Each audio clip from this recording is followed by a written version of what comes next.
very corrupt. They are getting as corrupt as Nigeria is. Things are changing for us, so they have to look for other means. The means is that they should bring in the amnesty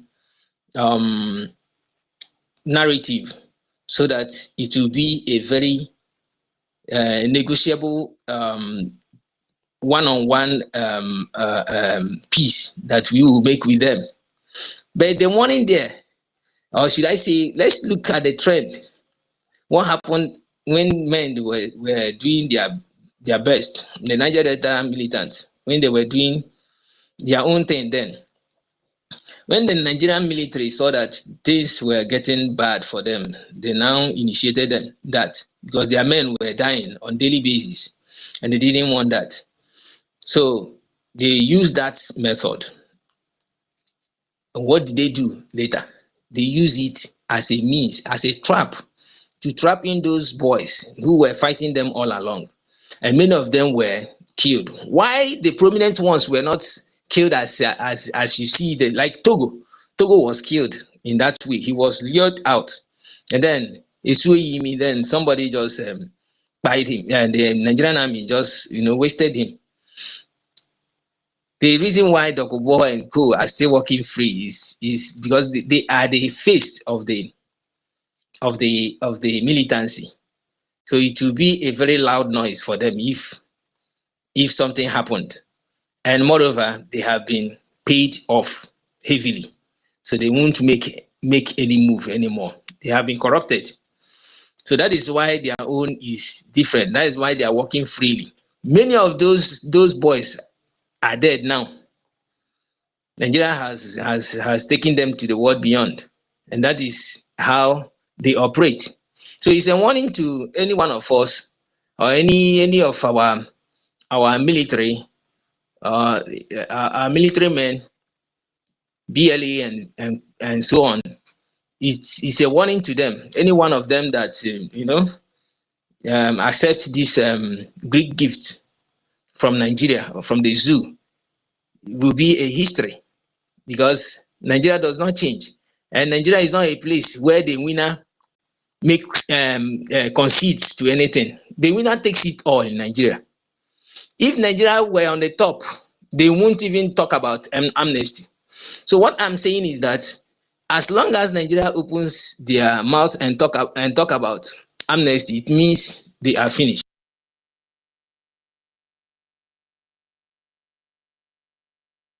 The strong now. We are at our highest point now, and we have to hold it tight. It's just a matter of time. Nigeria will collapse. By the time things will start happening, before 2027, everything will unyield. Nigeria will dissolve like bread. As I'm seeing it, Nigeria will just dissolve like bread. No center will hold. And that is why the Fulanis are feeling that time is of huge essence to them. They don't have the time again. And that is why they are making mistakes. They are doing everything to make sure that they enter Biafra land, because we are the only people that can stop them. People of Middle Belt, they are gone already. Hausa has fizzled out. Hausa is assimilated as it is now. Every other tribe is gone. Yoruba land, of course, we know what will happen. Their own is just they will vanish. So this is our time to hold on and never accept anything amnesty.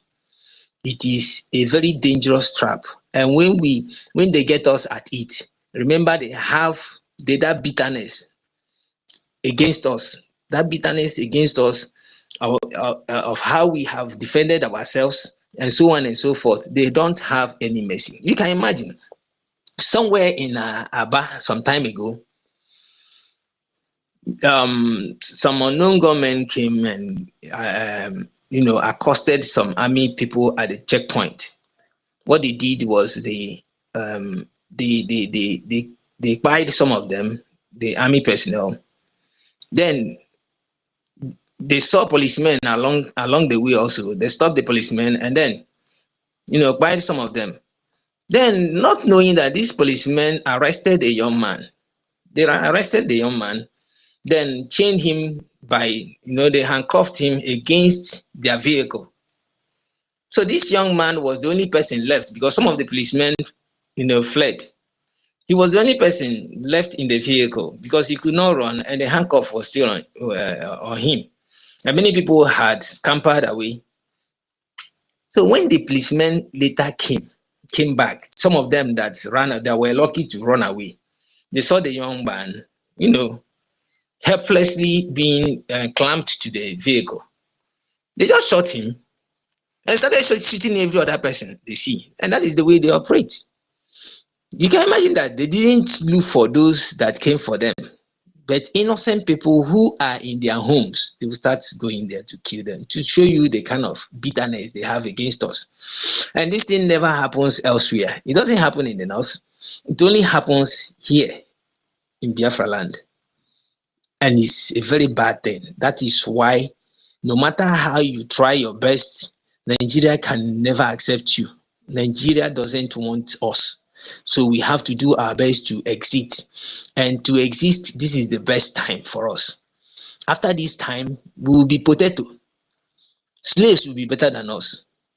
We will be nothing at all. That is why that amnesty, we should just tear it like a piece of paper. That is my submission. And I thank every other person here. 1 million, Simon Ekpa, and so on, a hardcore. Many of even Auntie Betty and so many other people that appear here. I'm so grateful for you, for having you around, holding the fort, making sure that I continue to have joy, because hearing about Biafra gives me the extra joy. Any progress that Biafra makes, I am the one that have the best of joy about it. And people around me, they know that I'm the only person, most times I'm about the only person that gives them the authentic news. People that know me. Why is it so? Because I listen to this channel. Some will come, I think it's a woman that is holding forth now. Tell them, hey, which woman? That woman is a sellout. What about these other ones? This 2025 accountability group, nobody knows about them anyway. Nobody talks about them. What they know is NGOZI or Abaize and other. They don't even know about our APM. Most times I will be there to lecture them on it, on what is happening, even our recognition, or should I say our deal with the US. So I thank you all, and I'm very grateful for you giving me the ample time to talk to my fellow Biafrans. Thank you very much. May God bless you all. Thank you. Yeah, thank you so very much for raising your own voice, Sacred. Thank you. You've also raised your voice to say you stand in rejecting the amnesty. We are not criminals. We don't need it. I think 1 million should be the next person. Internet has been disturbing him. Please, if you want to speak, kindly raise up your hand. 1 million, are you there?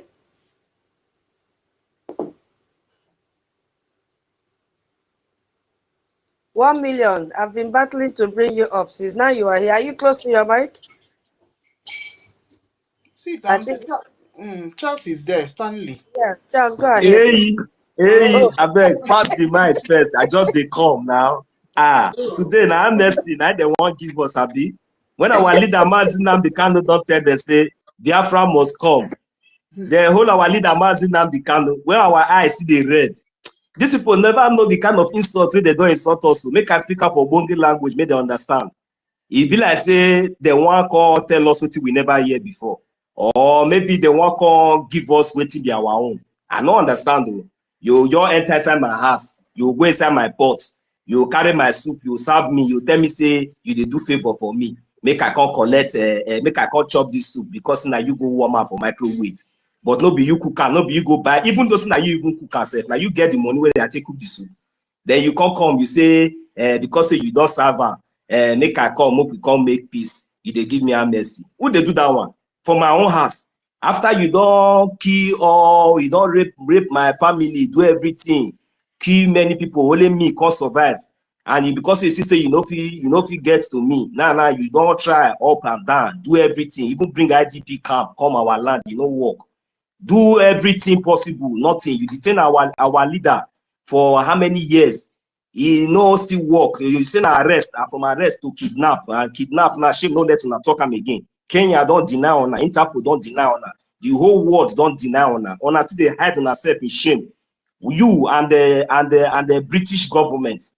Now I don't conclude. And I say maybe because I don't succeed to inflict hungers and pain and all these things. And I say on our can use that strategy to take on the civil because they tell us say we like money well. All these people are not funny. You know, say on another year word, you know, when they tell on her, and I would say a joke. You know, understand? It is our blood, it be like Fulani blood. Because me, I sabi say Fulani blood, you see cow, he blood, he what pass Fulani blood. You understand? But Biafran blood, you know, be like that. You understand? I know what they talk. Now, fact, if you don't live with these Arab people, or maybe you there for anywhere where they say that they fight among themselves, what thing that the first they do be say, for you to know, say these people know they value blood, they know they value their self, they know as in their animal worst better pass them. You know what they go do? They go just carry knife for your president to just cut their body. And when they cut this their body, you go to say maybe now better blood. Now when they come out to my brother, my sisters, if now lie, anybody will be say get that experience for you, make it come bear me witness. What you go they see now, if this thing go just they rush like tap, tap, tap, tap, tap, tap, tap, tap. Just very light something. I would imagine say, this people is not human being. Okay, no wonder all these people they no that is if you like you destroy 1 million of them. You know what? One Biafra. I'm telling you the whole truth, the gospel truth. You know what? One single Biafra. So, you know, the earlier we realize all these things, the better for us. Because with the say maybe this thing, you go catch when you go catch Fulani for our land. When they don't commit atrocities, some people will gather, they go say, hand them over to police. Hand them over to this or to this one. You call the do one guy, why they kill this Nigerian terrorists now? Oh, you know, say don't tell what we see that thing last week. You know, say some of them they behave like that before. You understand? So, but now they don't try everything possible. They say it no work and it's not working. And any attempt where they make us this stronger the more. So now they can't come. They say to decorate the English, they can't mention and say amnesty. So maybe some of us will feel say maybe we don't understand the meaning of all those things. And we don't care because all those things not be waiting with the year. Waiting with the year now our freedom, Biafra, our country, our nation, nothing else. And anything concerning Nigeria within our territory. You understand? Now bushmeat. You understand? That's what your job be. Now bushmeat because we know send them. We don't need them. What we just need from them that just to evacuate our land. Make anybody no come negotiate. Hope who's Odimma. You know, say you know go fit come out now. So maybe now your co-host Ale Moyema now you push come out. But the only clear message will be say we send give each and every one of una, all of una, all the whole evil politicians. See, no one will be say we go forgive. We can never forgive any of you because the evil that people have committed, we are waiting for you all one by one. If people thought that without you coming in and supporting what we are doing, you think that by now that Mazi Nnamdi Kanu, you people will succeed kidnapping him. By now, Mazi Nnamdi Kanu will give up. That is the reason why, even including all the whole lawyers, all of you, your hand are involved in the continued detention of our leader, Mazi Nnamdi Kanu. Then you will come out in the public because Nigerian government are using each and every one of you.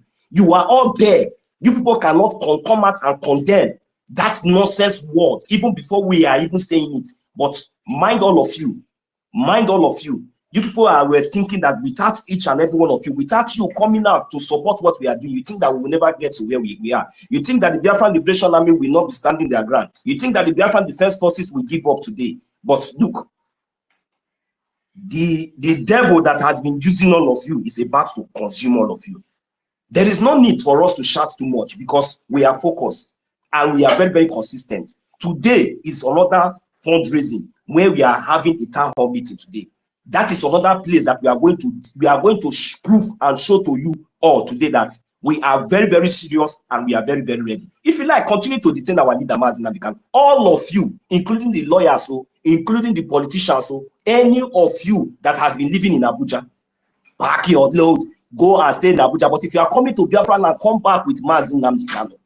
But if you are not coming back with Mazi Nnamdi Kanu, or you are not giving, if Mazi Nnamdi Kanu is not released, better pack your things and stay there. If you are coming to Biafra land, I don't know what you are coming to do. I don't know what you are coming to tell us. We don't need any of you in Biafra territory. Go and make sure that Mazi Nnamdi Kanu is released, or we are going to continue to push all of you away from Biafra land until you people will come to that round table and, you know, decide that Nigeria must break up. After all, we are not even waiting for any of you to even decide on anything. We have already taken our decision. Biafran territory is no-go area for any Nigerian terrorist agent. If you are working for the Nigerian terrorist state, whether you are a lawyer, whether you are anything, if you like, you say you are representing our leader, Mazi Nnamdi Kanu, make sure that as you are coming back from Abuja, bring Mazi Nnamdi Kanu. Mazi Nnamdi Kanu has been released. He has been freed. Stop all this nonsense. You understand? Stop all this nonsense. There's nothing that you people will come out here and tell us again that we will listen. So for the amnesty, you people can take it to the north. Or maybe are you going to give us this amnesty from the gold that is coming from Zamfara? Or are you coming to Biafra land and taking our oil, our resources, and at the end of the day, then you will come back and say you will be paying us amnesty from the resources that is coming from our land? It will be ties all of you. You people think that we are stupid. You don't know that. You see, those resources and all those money and all those things, it does not worth nothing. It worth nothing to compare the lives that has been lost, the lives of Biafrans that have been lost, and it worth nothing to compare to our freedom. It worth nothing to compare to that our precious land that Chukwu Okike Abiama has given to us. It is our time to take over and take charge of what Chukwu Okike Abiama has given to us. And no bastard, no evil, no invader from any corner of the world, if be you anything, if you like, be you anything, there is nothing impossible. There's nothing possible that you people can do that you will succeed in taking our land away from us. It can never happen. We are here. Even though it is remaining one person, we will continue to fight till the last drop of our blood. You see that land, we will defend it. And each and every one of you that have conspired against our freedom, just wait for the repercussion. Because very soon, before your own sits back. Thank you.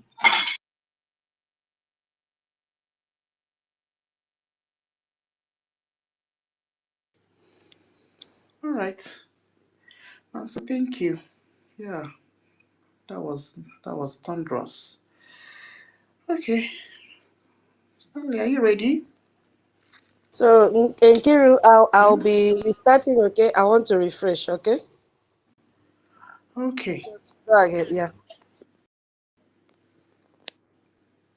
Stanley, if you're ready, you can unmute yourself.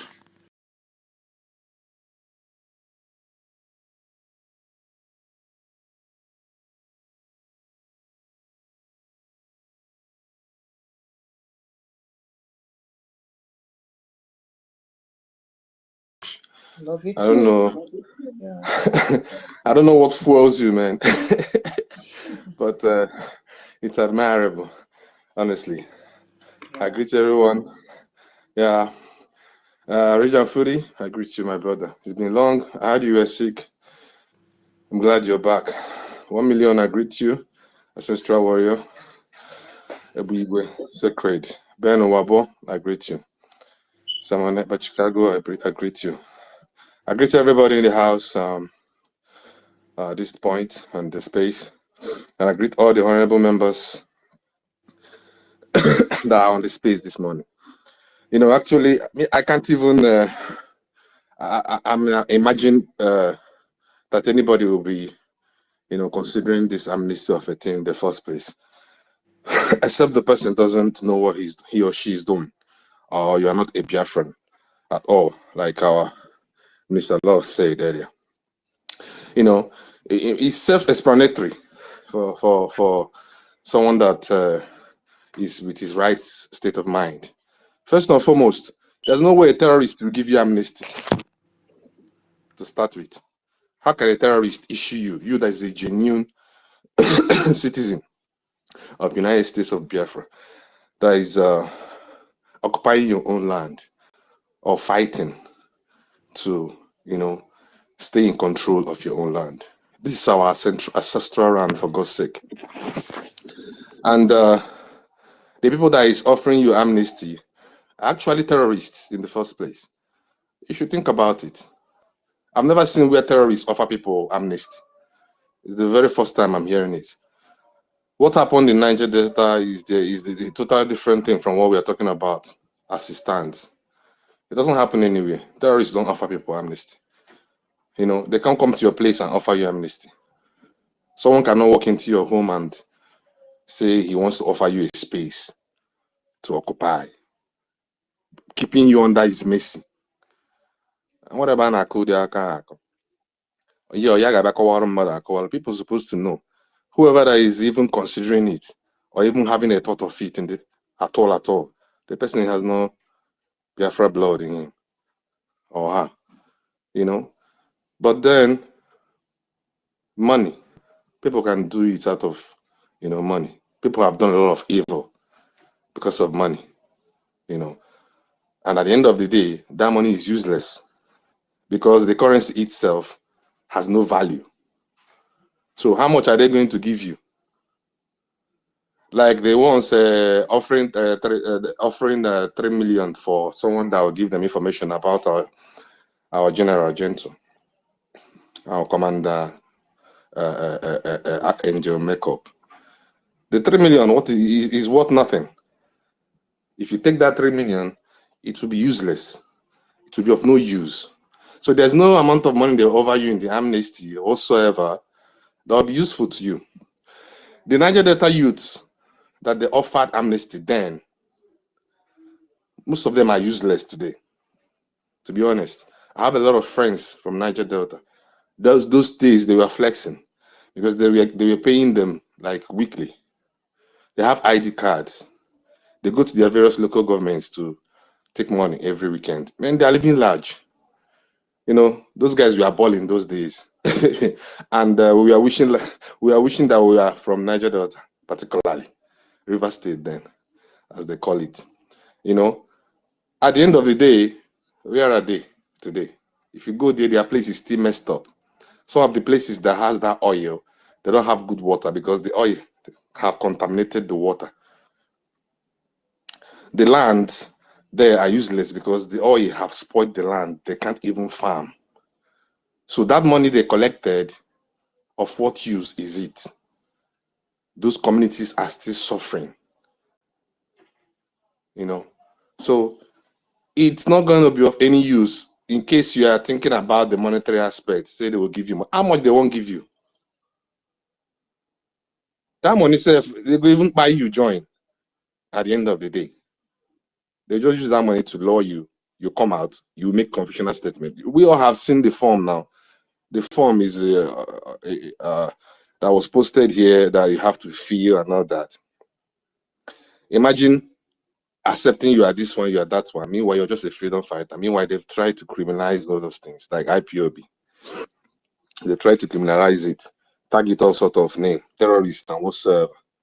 I think they'll just give you that money, you enjoy it, and you live freely. It's not even possible to start with. So I'm saying it for those considering money, because some people will think they are smart. And let me just go and accept it and take the money and find my way. You will not even succeed. These people are terrorists, and they're going to treat you how terrorists treat people. So no, they even reason say you won't go as smart them. When you go accept based on say money where they won't give you, say you go collect the money, but they go anywhere. They will take all your information, they'll have all your data, they will try to know more from you. They can even catch you and interrogate you to get more information. Definitely, you think they just go there, they offer you money, you say bye. So this is for those that is considering money to outsmart Nigeria, because some of us they think say they smart past these people. So if you are raising money, part of it, you will fail woefully, you will die, you will lose everything completely. Even if they paid you, the money will not be useful. You understand? So there's no what's the sense of going to take money that will not be useful for you in the first place? And then you end up exposing yourself completely. They'll get to know everything about you. Because if you look at that form and see the information they are demanding, You know that they want to know every single thing about you. They'll capture you completely. You know, today, if you look at Asari Dokubo, he can only support the terrorist state because of the amnesty. He used to be against them, but he has eaten from the same pot with them. He cannot turn against them. People like China Sawuru, that some foolish Biafrans still follow in the name of DOS and nonsense. He has eaten with them. They've paid him. They have data of the payment. He cannot fight a just cause anymore. He cannot fight for Biafra anymore, genuinely, because he has eaten from the terrorists' pocket. So they now have it against him. He have tested their money. Now he has full access to them. They have closed door meetings with these politicians and DSS and the rest of them because they have eaten. So, and once you have eaten, you're not going nowhere. You can't go Rago and the rest of them. You get? So if you're thinking you're going there to eat their money and you're not going anywhere, you become their agent, because what it means that you are denouncing Biafra. That is what it means in its totality. And imagine being a supporter of zoo. You always fail because they always fail. Look around you and tell me what is successful about zoo. All these things are there for us to see. Sometimes people, I'm like, people want us to come and preach to them. This is something you can see on a daily basis. And you are complaining of it. It's not as if you're not complaining. You know it's a failed fucking state. Yet, you are mingling with them or wanting to eat from their plate. You know? And the only reason why they are coming for amnesty or whatever is because they know they've been defeated.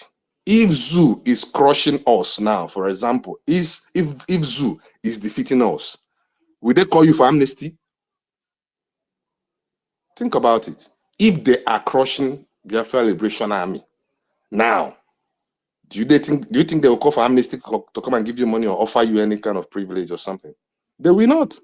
They will crush you completely because they see they have edges to defeat you. But they've looked and saw that, these people no grill. We are uncrushable. We are indefeatable. We are unstoppable. So they are looking for diplomacy. Amnesty is like diplomacy, the diplomatic way to see if they can lure some people with money. Just like what NGOZI tried to do. We all remember when NGOZI said he's going to start paying salary. And everybody will have account and all that. She even initiated there's going to be an ID and stuff like that.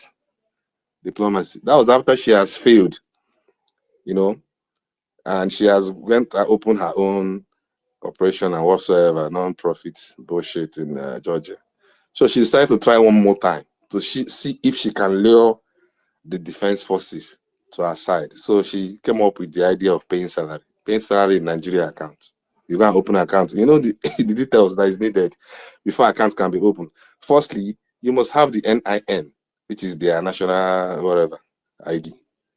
And having that one alone already has all your information.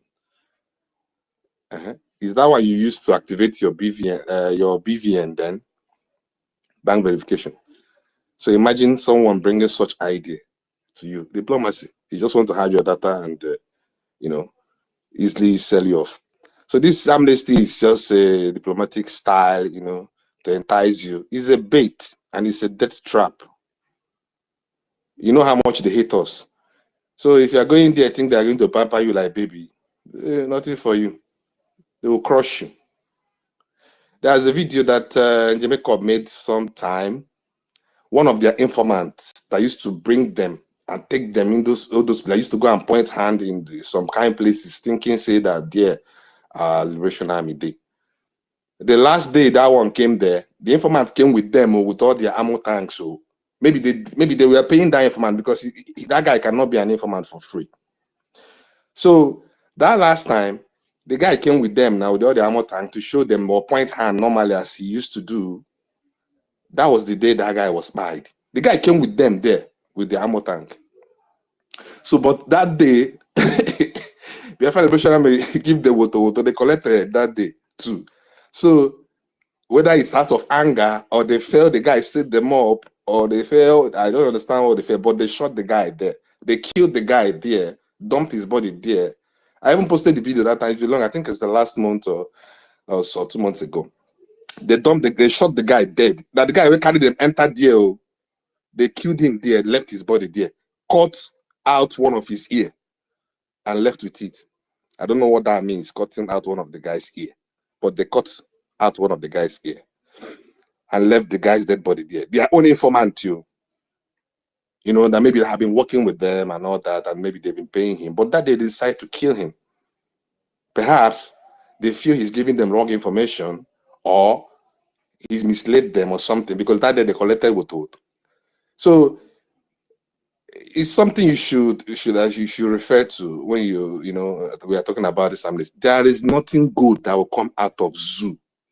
There is never gonna be anything good that will come out of zoo. Zoo is finished and finished. There is no hope there. There is no future there. There is no value there. Nothing is valuable there. Absolutely. The only valuable place is Biafra land. That's all. That is where the entire resources is coming from. The only valuable place is that Biafra land. So how much are they going to offer you for amnesty, for you to betray? How much? If you know what you have already in your soil that God gave to you free, you won't go and take a dime from zoo. You know? And I've not seen where terrorists, they give person amnesty. Now we supposed to give them amnesty. Now we, Biafrans, now we go give all these zoo soldiers where they were up and down for our territory. We'll give them amnesty. So I am gonna go. I'm gonna leave our territory. Now we go give them small, make them chop, because they are hungry. Go to the north, you verify. Go to Afonja land, you verify. They beg. Even in their own land, we are kings there, living way better than them. We are the one developing their land. You know that already. It's not a new story. So now we supposed to give them amnesty. Nobody them supposed to offer us amnesty. It is not done anywhere. So that amnesty of a thing is just a kind of bait to see who is going to fall for it.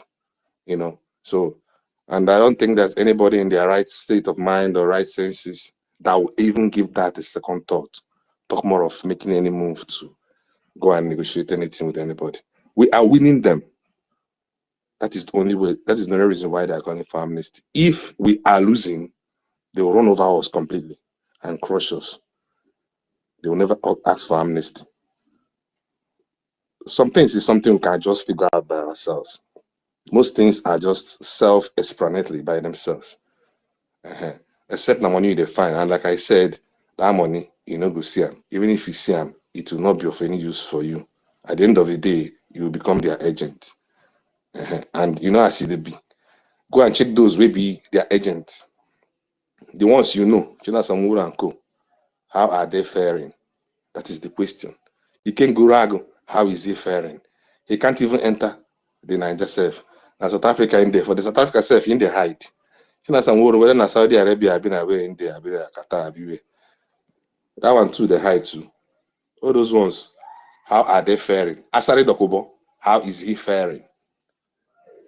Oki Sophia, how is he faring? These people are the people who don't collect money, chop, become the agent. Because once you don't chop that money, you have become agent automatically. You know, the chop money go. You know, be say, hey, they don't give you money, I'm missing, or yeah, go. Now lie, you become agent. Aqua with TCBI with easy. I yield. Thank you, fellow Biafrans.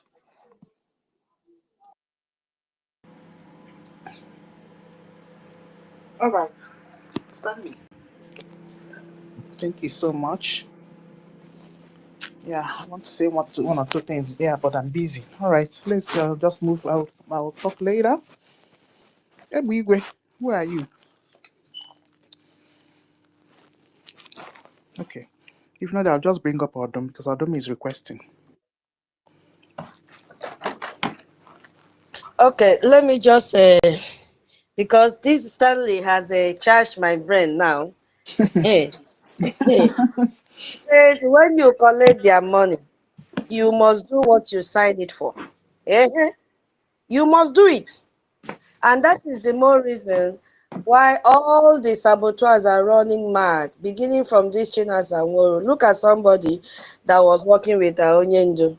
He is the one now advertising for our commanders, placing bounty on them, designing a very good poster. You know, this is terrible. And then you cannot talk about Ikenga Orago and exonerate Orabu Fulani. You cannot talk about China Sanworo and Rabo Fulani and exonerate what is this one that was most trusted. All of them, and Ching Ching, all of them, and the current 2025 July accountability. You see, it is not in the physical appearance and in the ranting, bah, bah, bah, bah, bah, or speaking English. Even when one of their members said they speak nicely, but inside them they are evil. Our APM has been exonerated because they already said our APM cannot speak English. Yes, we love him like that. So I just want to, speak on this topic. Then we pass the mic to other people. And while I'm speaking, please, others should also get ready, because this is not just waiting to get a third-party information. It is something that you should also research on and see, are we out of place? Someone's mic is on. Oh, Can it's you, me. Stanley? I'm my room. Sorry. Okay. So, yeah. So, good morning once again, all beautiful, handsome, intellectual Biafrans that have gathered this morning. Yeah, I just want to address this topic, then we continue in a normal way. Because I know that when everybody return from church now and bring the anointing that they received, hey, there will be no space again. Because Hey, hey, hey. hey, there'll be no space. So let me just say one or two things. And also remember, today is our US Town Hall meeting, North and South America Town Hall meeting. We have to join them. We will just move directly from this space, bagam, to the Zoom meeting room. Yes, so, and what do we need to do day today? We need a Gemma and a J. It is going to rain again, oh, my people. Hey, you guys did amazingly well yesterday. I'm so proud of all of you. And we will continue to do more. Yes, so, yeah, so begin to be dropping that thing in the bank account, begin to remit it one by one, until you finish, because we are not fighting war on credit. Not a hold this one for me, I'm coming. No beze for war. So God will bless each and every one of us, even those that have already remitted. God bless you all. And may God fill your pocket this week as we are starting a new week with God the Father, God the Son, God the Holy Spirit. May all good doors that were closed against Biafrans begin to open. Yes, so that this week we are going to flourish, and then we keep on funding our liberation. Hey, so our topic today says the atrocities of Nigeria against Biafra people. And Sister, our Sister Toti, two thoughts, before you, Sister two Tutor, thoughts. sorry, Sister Tutor, before you go towards that our topic, please just give me 1 minute.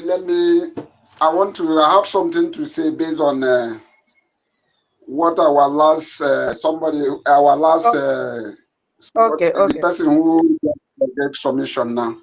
okay, You okay. know, speaking about if they pay you money, you must do their job. I just want our Biafrans and those who may be thinking or who may be considering it or who may be thinking that there is money you are about to go and make there. I want you to know that once you go there, all your information, they will take all your information. Your family, your mother, your father, your brothers, your relative. So I just want you to know that this is a gift of Satan. This thing you see they are calling amnesty. Once you do that, you have no hiding place. Your house, everything, they will destroy everything you hold dearly. So our Biafran people should know this, that it is not all about going there. Maybe they give you like the gift of Satan. Satan will give you one and take away 100 from you. Just know that. That is just what I want to say. Thank you very much. Yes, my brother. Hey, you are the prophet.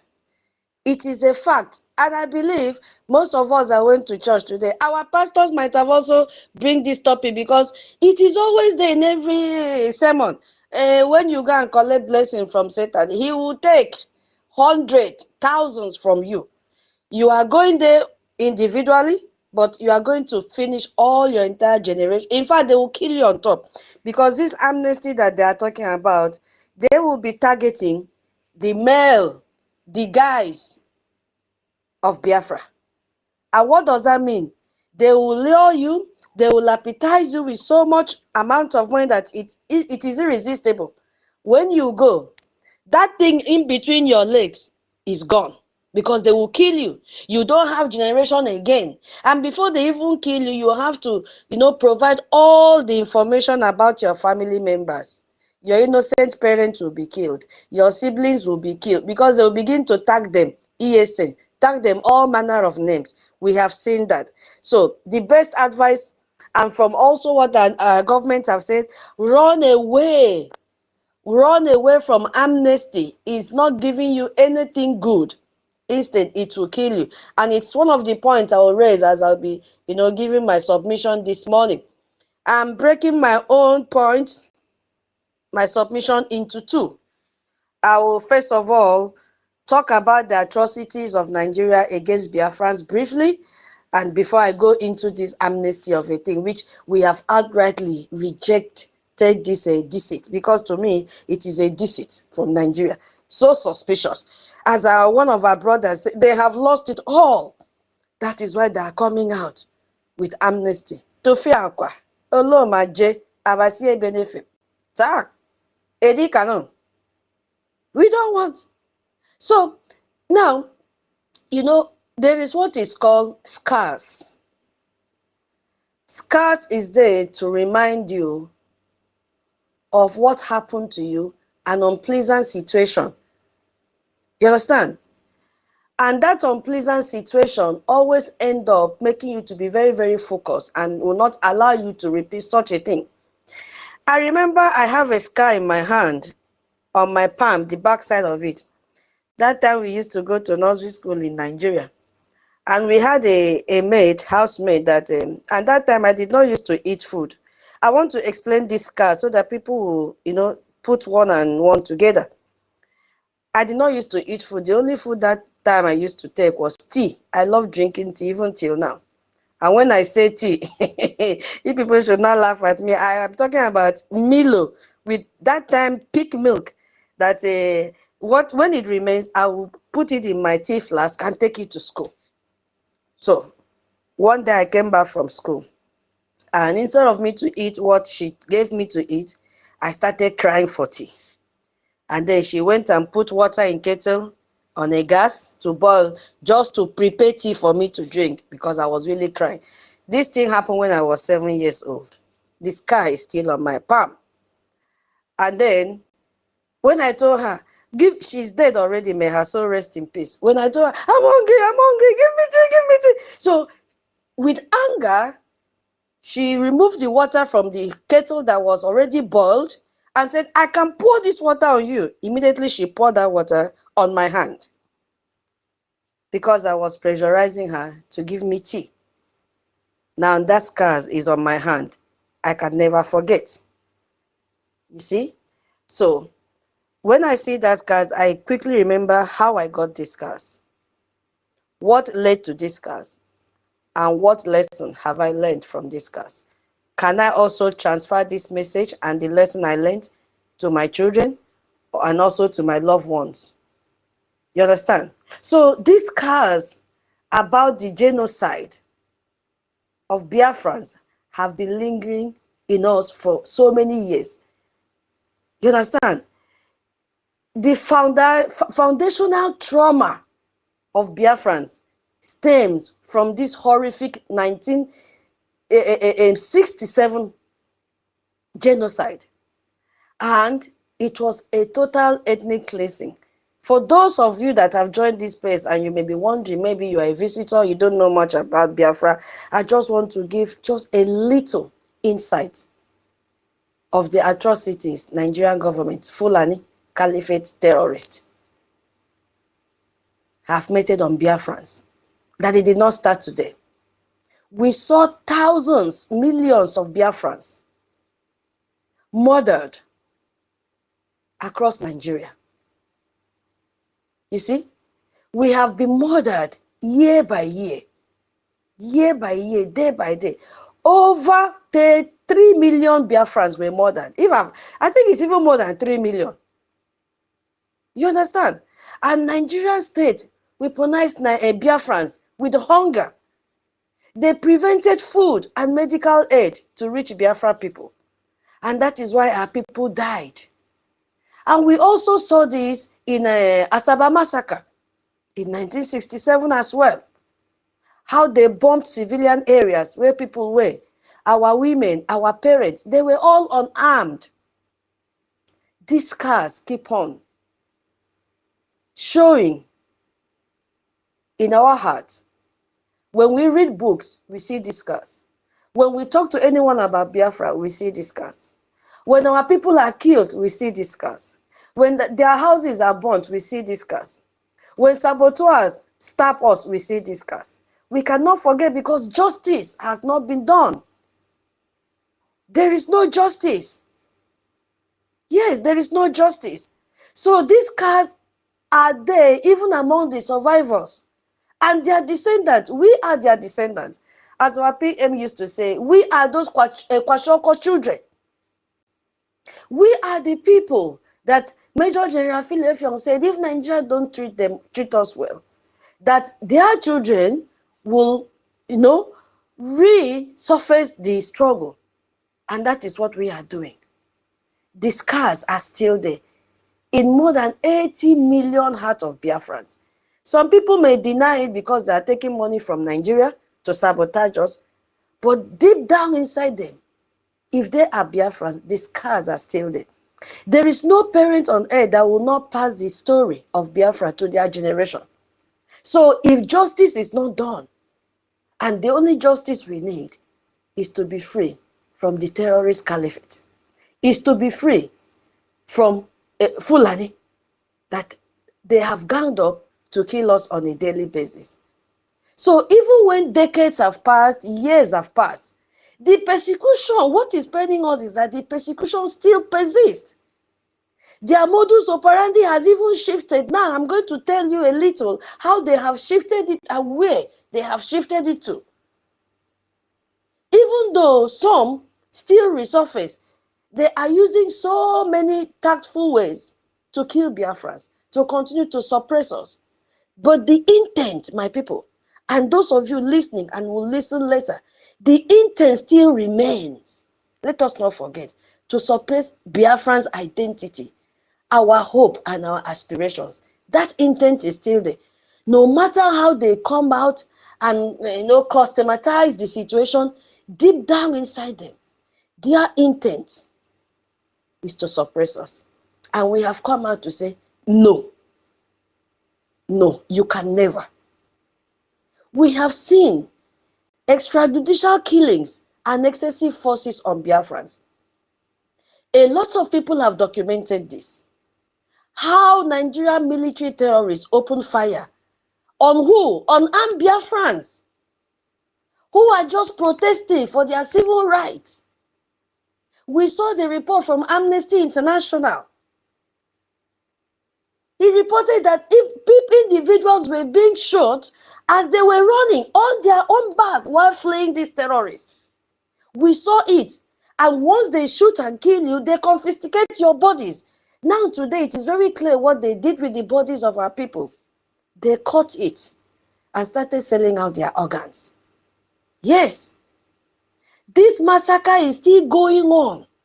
Even when they are raiding the homes of Biafrans, they do the same thing. Those that want to escape, they will shoot them, and we hardly find their bodies. To the extent that they have a deep freezer in their barracks. Who can remind me of the name of that barracks? I've forgotten. Obinze. Obinze. Obinze. They store the body parts of Biafrans in Obinze. You see how they can generate electricity to preserve the body parts, but they cannot give us common electricity for our daily routine activities, to even preserve the food that we cook. But they can provide electricity to make sure their business continue to flourish with our body parts. We have seen arrests of our people. Thousands of Biafran youths, they are disappearing every day, and they arrest them without arrest warrants. No charges. They are held in overcrowded prisons. And when I say prisons, hey, that is the prison that before they come out, they will get tuberculosis. They will get whooping coughs because of overpopulated, overcrowded prison. Some are even standing. When you stand and get tired, you collapse and die. And the worst part of it is that their people, their family members don't even know the whereabouts of Biafrans. They take them from the Biafra region straight to the northern part. They go and keep them there. And at their own free will, they bring them out. Because they even deny them access to legal counsel. Even to their families. Even medical care is not provided for these people. They rape our women. They rape our men in those prisons. The prison warders, all of them, rape our people. Many are even held far beyond legal limits. You see? And are giving them punishment without trial. We have seen thousands. We have seen this enforced disappearance of our people. Huh? When you just stay, you hear somebody say, I have not seen this person. No, I have not seen this person. They have been kidnapped by the Fulani terrorists. Because these people, these individuals are held in secret detention facilities. If not that our Onyendu is a renounced man, maybe they would have been hiding him. We will not even hear that he has been kidnapped. But something in him made them to bring him out to the public. Because his family members, his brother told us he's on the mountain. Yes. If God did not push them to bring out Onyendu, we will still believe he's on the mountain. You see what is happening? So the atrocities of Nigeria are so numerous. They are so numerous. How do we find our youth? We don't know where to start from. We don't know. They torture them within this Nigerian prison that they are. They deny them of food. You see? No medical care, as I said, have been given to these people. This is the method that they use. When they torture you and torture you and torture you, you will be forced to, to say, yes, I committed this crime. Because it is the method that they use to extract false confession from our people. When you see them burn hot iron and place on your skin, what will you do? You will be forced to say, oh, I am ESN. Oh, Nnamdi Kanu told me to do this. Oh, Simon Ekpa told me to do this. Because the pain is too much. That is what Nigerian government, Fulani terrorists, some of the atrocities they have committed on Biafrans. Are we going to talk about economic sabotage? Beyond this direct physical violence on our people, Biafra territory suffer from, when I say deliberate, because they know what they are doing, economic strangulation. We have seen it. We have seen how they have destroyed all forms of investment. We have seen how they have, extort oil from us. We have seen how they have even starved us in growing economically. We have seen high rate of unemployment. We have seen high rate of poverty. They have even reduced our people to the extent that everybody has become a beggar. If you go to Nigeria today and you reach Biafra land, before you even say you've arrived, you say, ah, sister, brother, find me something. Oh. This was not our pattern. This was not our culture. And then when you begin to ask, how do I find you? Okay, give me your account number. Everybody has memorized their account number offhand. Gone are the days that you say, okay, let me open my book. I wrote my account number here. It doesn't exist again. They have memorized all their account numbers offhand so that they don't want any delay for you to help them. Our people have become beggars. This was not the way we were brought up. This is not the way. All of us, we were very hardworking that even when you go to school, you expect to come back and get employed. It is no more today. They have made our people to join useless group that they will end up killing them. Is it our culture that we want to talk about? I have never seen anybody that will go and unmask a masquerade face before. Are we not seeing a Fulani beating our masquerade? We have seen it. My people, I don't know if I'm lying or how many of you saw that video? Which video? They Tutus. unmask our masquerade now, Fulani, Oh, and beat them. You see, they beat them. They want to dilute our own culture. exactly. That is what they are doing. Gone at, in all those olden days, if you see masquerade, you will run. But today, what are they doing? They want to dilute our culture. We don't want that again. Is it the environmental degradation that we want to talk about? Go to that coastal region. That is the oil producing communities. What are they doing to our environment? Oil spillage everywhere. Our farmers, the little people that are farming that they can even harvest before it reach harvesting time, oil spillage will destroy everything. That is, if they even survive, their Fulani will not kill them. And all these things will lead to what? Ill health of our people. Loss of livelihood. Overfishing. What have these people not done to us? I think I will just limit that one here. Because it is too much. If you want to look at the atrocities of Nigeria against Biafrans, it is so numerous, uncountable. We can start from morning till night. We will not, we cannot exhaust the list. It keeps on going on and on and on and on and on. I want to go back to the other part of amnesty because I just want Biafrans to know that this amnesty is not for us and we totally reject it. As our people have said, what is amnesty? In a very simple term, because when our people hear amnesty, they think that as Minister Love say, they will garnish this thing and it will look so appetizing. And you say, oh, what is there is not a small thing. Let me go and grab it. It's a key to heaven. No, my dear. Amnesty is a general pardon granted by a government to a group. Underline that word, group or class of people, often for political offenses against this. I had to go and open dictionary to look for the meaning in a very simple term. Now, if you look at when I say group, underline the word group. That is a red flag. We are not a group. We are a nation. We have redeclared Biafra as a nation. So that is a red flag. They say class of people. We are not class of people. We are a nation. They say often for political offense. Who did we offend? Who? Have you ever seen a Biafra leaving his or her territory to go to another territory and offend anyone? No. So this little definition clearly shows that amnesty is not for us. We are not a class of people. We are not a group of people. We did not offend anyone, whether politically, religiously, economically, physically. What again? I don't even know what to say. We did not offend anyone. So we don't need any pardon. We don't. So let's look at the characteristics of amnesty. How will you know this is what amnesty? When you see these few things, I just put up like three or so. You quickly know that this is amnesty and you run away from it. Group pardon. Unlike an individual pardon, amnesty applies to a collective. Are we such people? No, we are not.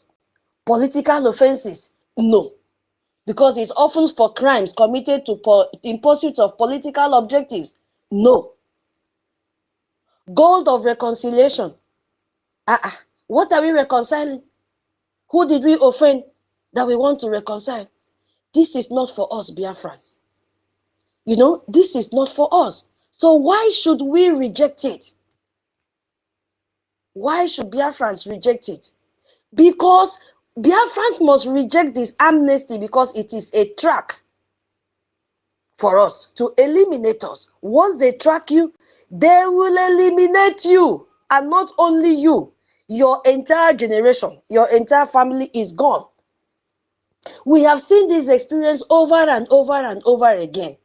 It is deceptive channel, my people, used by Nigerian government to identify you. When they identify you, they will track you. Because how would they identify you? By filling the form.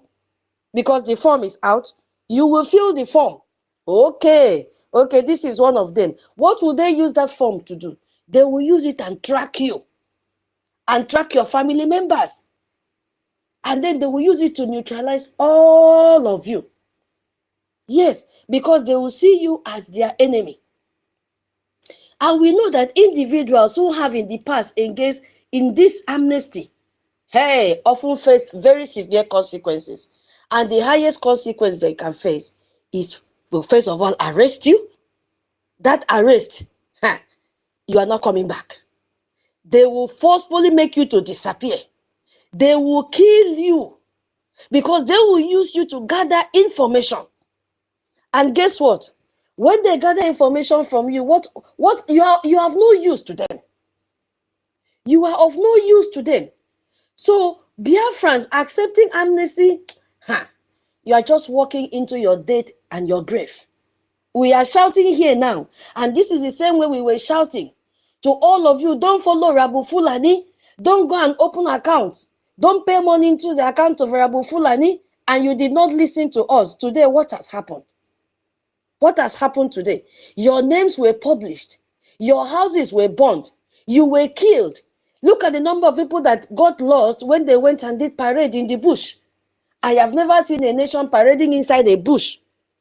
We are shouting again, Biafrans. Do not go for this amnesty. Turn it down. I hope that everybody is listening. Why should you reject amnesty? Absence of justice and accountability. A true amnesty in a just society is part of what? Comprehensive process that include what? Truth-telling, and they must acknowledge wrongdoing. We did not commit any offense. So why should we go for it? Why should we go for it? There has been no acknowledgement of the millions killed in the genocide. There is no apology to that. Even for the ongoing daily atrocities committed by Nigeria forces, the Fulani, the terrorists. No genuine effort to even investigate or prosecute the perpetrators. Nothing has been done. And these people have gone against human rights. They violated human rights. What are we talking about? How can a state offer forgiveness to its victim when it refuses to admit its crimes? Why? Why would you come and give us forgiveness? We don't need it. You have not admitted your crime. Even when Aonyendu is in your court, you didn't even accept what you did to him is against his human rights. You've not accepted the killings. Why would you bring amnesty to us? Are you crazy? Are we begging? We don't need any pardon because we did not commit any offense. They just want to use this amnesty to whitewash Nigeria human rights record, to make them look as if they've not committed any human rights violation. You know, that is what they are doing, my people. It is an attempt to bury the truth. Do not go for this amnesty. Why should you reject amnesty? Hey, criminalizing a fundamental right. That is what they are out for. The very concept of amnesty implies that Biafrans have committed a crime. Let me just tell you. by advocating for self-determination and freedom. That is what it means if you go and collect this amnesty. I think Onyenge already said it. When you go, you've accepted that you are a criminal. And you know what they do to criminal. That is the very first thing, identifying you. So by going to collect this, you say, okay, I am a criminal. Mbano, you are on your own. We genuine Biafrans are not longer truth. We are not criminals. So this is distortion of the law. If you go for it, the right to self-determination is a universal human right. And that is why you saw our APM in Washington, D.C. with our lobbies. They were there, exemplifying the fact that what we are doing is not against the law. If it was against the law, they will not be there. So Biafrans are not seeking pardon for any criminal act. We are demanding the fulfillment of our legitimate and inherent right to decide our own nature, where we want to belong to. Nobody should force us to belong to where we are not supposed to be. So if you accept this amnesty, it means that you are conceding that the pursuit of freedom is a criminal offense. I'm taking them to break down this thing for Biafrans that will run and go and say, oh, it glitters. No, you are going to do the opposite of what we have been preaching in this space. History has taught Biafrans that amnesty has never worked before and will never work. You see, it will never work, and it will never work. I think I've taken enough time to the best of my ability to break down this thing small in chunks so that any Biafran that is out there that wants to feel that he or she can sell his destiny, you are on your own. We will never follow you to that untimely grave. Yes, we will never follow you. We are not merely surviving atrocities. We are actively overcoming them. We are not begging for pardon. We are demanding for freedom. Yes, and that is why we raise a Gemma and a J every day, every week, every second to make our voice amplified, that we want to leave Nigeria. And that is why we must support Brgie. We must support the foundation of Brgie. We must stand with Brgie. Nobody hates our APM. These were people that came and worked on emotions of some Biafrans that don't want to open their book and read, that don't want to open their bylaws and read. They were looking up to people with title when everything has been spelled out in our own bylaws, extracted from our charter. Biafrans, stop looking at physical appearances. They are deceitful. They will never help you. They will keep on confusing you. Nobody needs to tell you who to follow. You are following your charter. You are following your bylaws. You are following the APM of Brgie and Brgie as a whole. Please, my people, it is high time we come back home. We need the Gemma. We need the J. Thank you so much, Biafrans. I will yield my mic here. If opportunity comes up again, I will pick the mic and say one or two things to Biafrans. Thank you so much. Thank you for listening. I hope I did not talk too long. And thank you for No, teaching. you talk too much. You take time too much. But before we move to the next person, I have a suggestion. Please, in this our topic, I would like you to, as in, for creating awareness. Tomorrow is our Monday sit at home. If there is a space, you can include it in our topic so that we can as well let our people know that tomorrow is sit at home. Thank you. So let's go with Mazi Charles. Can you unmute yourself and give us your submission? Thank you.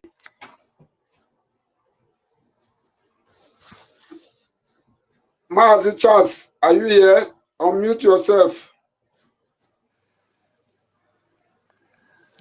Okay, he has dropped. Oh. Okay, Okay, Odum. It's Odum. Okay, how do you can unmute yourself? Okay. Greetings to you all, dear friends. Greetings. Greetings. Yeah, all right. So I just want to come in and say one or two things. I'm not taking long. when Stanley was, I think Stanley was talking, so that was what prompted me to come and say something about this amnesty. You see, this amnesty they are talking about is quite different from what they give to Niger Delta people. Because the Niger Delta people, we are fighting for resource control. You are taking our resources, we are not seeing anything. So we have to fight so that we start giving us something. And they have to call them, okay, come and be taking something. We will not be giving you something from out of the resources so that you will come down. So that was exactly what happened. And in this Biafra one is quite different. Biafrans are fighting for self-determination, for total freedom from Nigeria, and they are calling you for amnesty. What they are simply calling you for is just, oh boy, come and sabotage the movement. That's what they are just calling you. It's quite different from what they did to Niger Delta peoples. They are just calling you, come and sabotage the movement, come and sabotage the struggle. And you know, every sabotage, the people that called you for that sabotage will never trust you. The people that you sabotaged will never ever see you like a human being. So you will become an enemy to the both sides. And even at the end, the people that called you to come and sabotage, at the end, they are going to destroy you. So what made me to want to come up now and say something just about, I want us to take us back to the history of Isaac Boro of Niger Delta. It was our leader, Mazin Namdekan, that exposed the story about Isaac Boro. Before the 1967 war, Isaac Boro was the first man that started this Ijaw movement. Just like Asare Dokubo now, he has his army, his men, military. So before the war, Nigeria reached out to him to reach an agreement with him to come and fight alongside Nigeria against Biafra, against his people. So that's why when you're talking about sabotage is not just only from one person. Sabotage is everywhere. Anybody can sabotage. Even sabotage started from heaven. According to the Bible, the devil himself wanted to sabotage God. So sabotage is not just peculiar to one side of people. So he was reached out to, him and his men, to come and fight alongside Nigeria and against his people, Biafra. And he did. They fought against Biafra. He fought against his people. He fought against his freedom. And after the fight, the war, do you know what happened to him? The same people that called him, they killed him. He was killed. I think it was a Yoruba man that shot him, a military man. It was our leader, Mazin Namdekan, that exposed the story. So that was just what happened. It's just the same thing now they are talking about now. Come and sabotage your freedom. And at the end, even the money, no matter the amount, they are not even going to enjoy that money. So this is what made me to come up to just pin this story about Isaac Boro. What happened? It's just the same thing that is about to happen now. And one thing now is that I don't even know how many of our people back home that will be listening to what people are discussing on space. I wish they will be listening. At least they will understand. Like me, whenever I come up on the space, I always come in on the space. I'll be on listening section. What I normally do, I listen to learn one or two things from people. So I don't usually talk, but I learn from you guys. So I just want to put this story about this Isaac Boro, what happened. So thank you all. Thank you everybody, Madam Inki and the rest of you. God bless you all. Are you there? Yeah. Thank you. Okay. Okay, thank you. Go on. All right. Yeah, that is what we're talking about. We don't need that nonsense close to us. Yeah. We want a complete overhauling of system and get what we want. Young money. No, it's ancestral. Senior citizens ancestral. All right. Young money, you can go ahead then. Yeah. Okay, thank you. Thank you. Greetings, Biafrans. Hey, Hioma, from my side. I thank you all, our gatekeepers. Yes, standing so strong. Information is power. No matter how they laugh at us, that we are sleeping on the media. Yes, we have to sleep for our people in Biafra land to be safe. So I thank all the genuine Biafrans, those who are enlightening Biafrans and the world at large of our right. I thank you all, and I thank our government. I thank Biafra Defense Forces, those who have been protecting our mothers, our fathers, our loved ones, our homes in Biafra land. So it is by their effort that our family at homeland are be safe.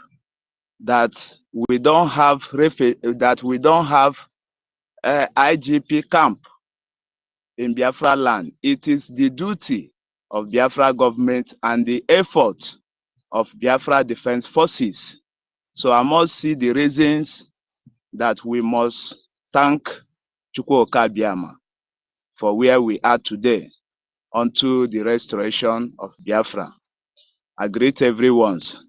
Before I talk about the topic of the day, I want to appreciate and show more concern to our leader, Mazi Nnamdi Kanu, on his teaching today, because I have been listening to the replay voice of our leader. And that's a place he quote and he say that the problem of black people, that they are not able to reason, even those who claim to be educated under the education of their colonist masters. The problem of black people, that we are not able to reason. There, you see that word there, it's not past, so if it present, there is a present thing. There we are not. So we are was past people.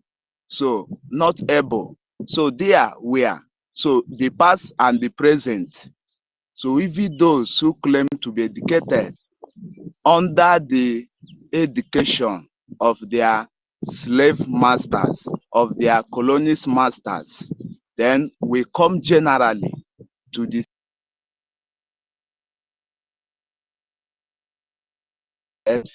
And he now quotes that those who we are able to reason, they are afraid for reality, to face the reality. They are afraid to die. They are afraid to come up to talk the truth. So the summary is not here yet. Those who we are not able to reason, and those who we are able to reason. Those who we are not able to reason, and the human, they are plenty. But those who we are able to reason are the humanity, me and you, who are standing on the truth. But still, we are afraid to die, to face the reality. That thing is a very big talk. And we need to do something about it. Those who we are able to reason are afraid to die. And that have keep us where we are. No leave, no transfer.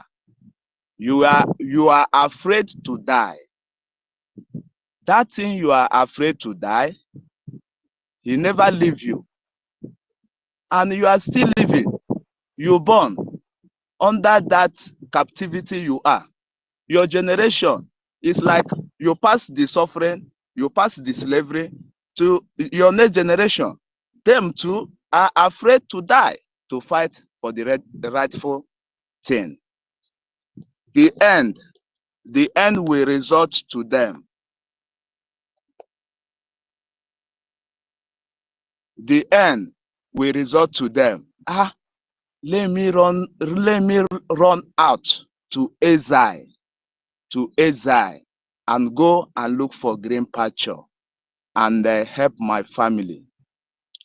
Then the question now to all these black race that are all over exile, is you running away from the reality, from what you have to do to bring change to yourself, to your society, to your community? Is you running out to exile? Is that the solution? The answer is no. Then those who run to exile and see it possible to transform their land, to change the life, of those who were not able to run to exile. Then see the reason, but later they are come up to destroy the effort of those who see it possible and important to transform that life. That is that we are fighting for our freedom, because we believe the power of transformation. The problem of black race is black race don't believe in power, that there is power in transformation. That thing you see as impossible, that is possible. That is the problem of black people, the black race. Now, our leader Mazi Nnamdi Kanu have teach us a lot, and since I embrace his teaching, my life transformed. Yeah, it's not when I talk it, the devil will enter fire. Let the devil enter fire. Yes, because his teaching is pure and truth. And when you follow that step he teaches us, you see that you and the nature, you and God Almighty, and what God Almighty do, that is the nature. The nature will be lovely to you. So there, I want to let Biafran people, we need to be courageous, because we know what we are fighting for. As our leader, spring leader Mazi Nnamdi Kanu, tell us that he will never betray us, except we are going to be the ones to betray him. Many have betrayed him. The group of DOS, many of them, they are still around us. Later, we are now a government, we are now a nation. Still, we still witness some acts of betraying, killing, and sabotage. Even in our government, Biafra bring government in exile and Biafra de facto government in homeland, we still witness that sabotage today. So now, what will make us, if you are among those who are called, what will make us not to betray our spring leader, Mazi Nnamdi Kanu, is that we must stick in that truth. We must stick in that thing he tell us. We must stick in that Biafra he tell us that we must possess. That if truly you love Mazi Nnamdi Kanu, and for you to stick is for you to be doing the needful, to be funding the Biafra Brig government. Because if you want Mazi Nnamdi Kanu to be free today, you must do something. If you love Mazi Nnamdi Kanu, if you love the Biafran Prime Minister, Simon Ekpa Njoko, you must do something for him to be free. Not that you are sitting on the fence. Not that you are waiting for him. Waiting for him will never bring him out, because he never agreed to eat in a round table with his enemy. They are still stick on that thing. They are promise us that they will never betray us. So, for you to make them to come out faster, for we to make them to come out faster, is that we must reject our enemy. We must fight them. If we have been fighting them 2 times, now we fight them like 5 times, so that they will know that we are hungry. So, and for we doing that is for we funding Biafra government, so that Biafra government will be the one to speak for them. Biafra Defense Forces in homeland will be the one to dismantle the presence of occupants, the enemy, Nigeria Zoo government, their governors and their agents and all their civil servants, to dismounting all of them. It is our fund that we do it. It's not that I am waiting for Mazi Nnamdi Kanu to come out. I am waiting for Prime Minister to come out. It is because of the protection that they have been protecting us, that the enemy captured them, put them in a place where they will not communicate with us. And these people are not friendly. So that way, I go with that way. I just want to point that our leaders, they have teach us enough. And we are still learning because every word that they are pronounced, it means a lot. And the reason we have not jot all of them down, because our children need to come across it. This is how we build a nation.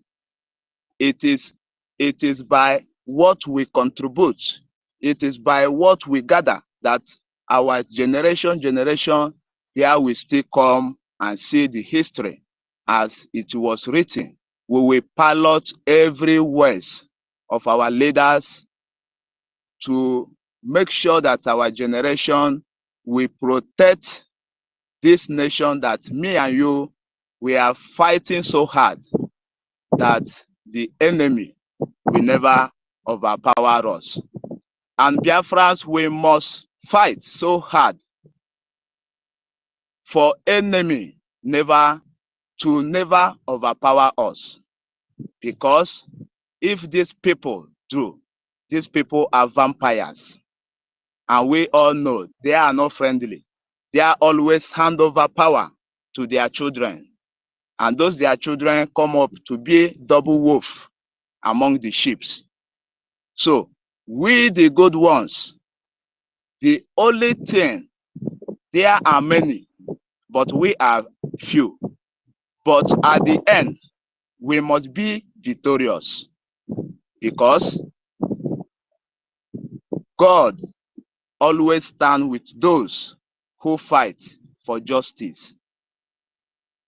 That is why I always ask people, everybody say, Ofo no go. Who know who is the Ofo? Konye ji the Ofo na Ogo. It's only the maker. So God always fights in the side of truth. So Biafra, we must be strong. Let us not look at the population that we are few or we are this, that the enemy are many. Yes, even the time of the Israelites, the whole Middle East country fought them. But for those who read their scripture very well, There is a place then say, when the battle was so hot, God started sending stone from rock to be killing the enemy. So Biafrans, we are a people that control nature. We must win these people, and we must be strong and stand with our government. Our government have been doing a lot for us to make sure that they protect us in exile and in homeland.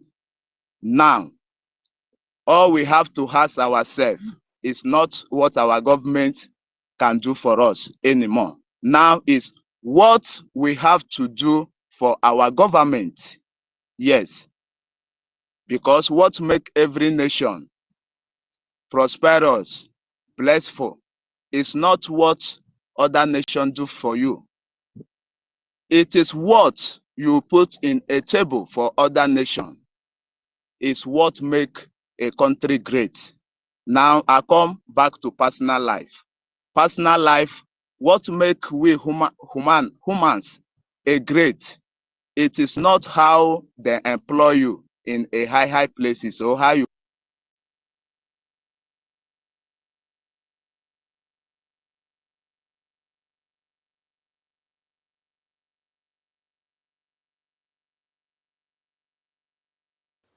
I think we've lost him. government will do for us. But let us come up with what we will do for our government, for to make sure that we will not betray our leaders. And let us all keep on remembering. It is what we do, it is what we perform that will bring them out. It's not by waiting for them. Thank you.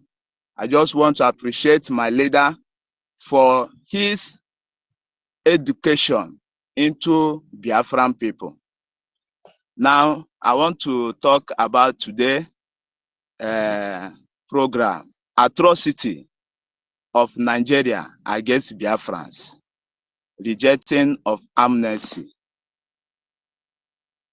The atrocity of Nigeria toward humanity. Then I extend it the atrocity of British government toward humanity.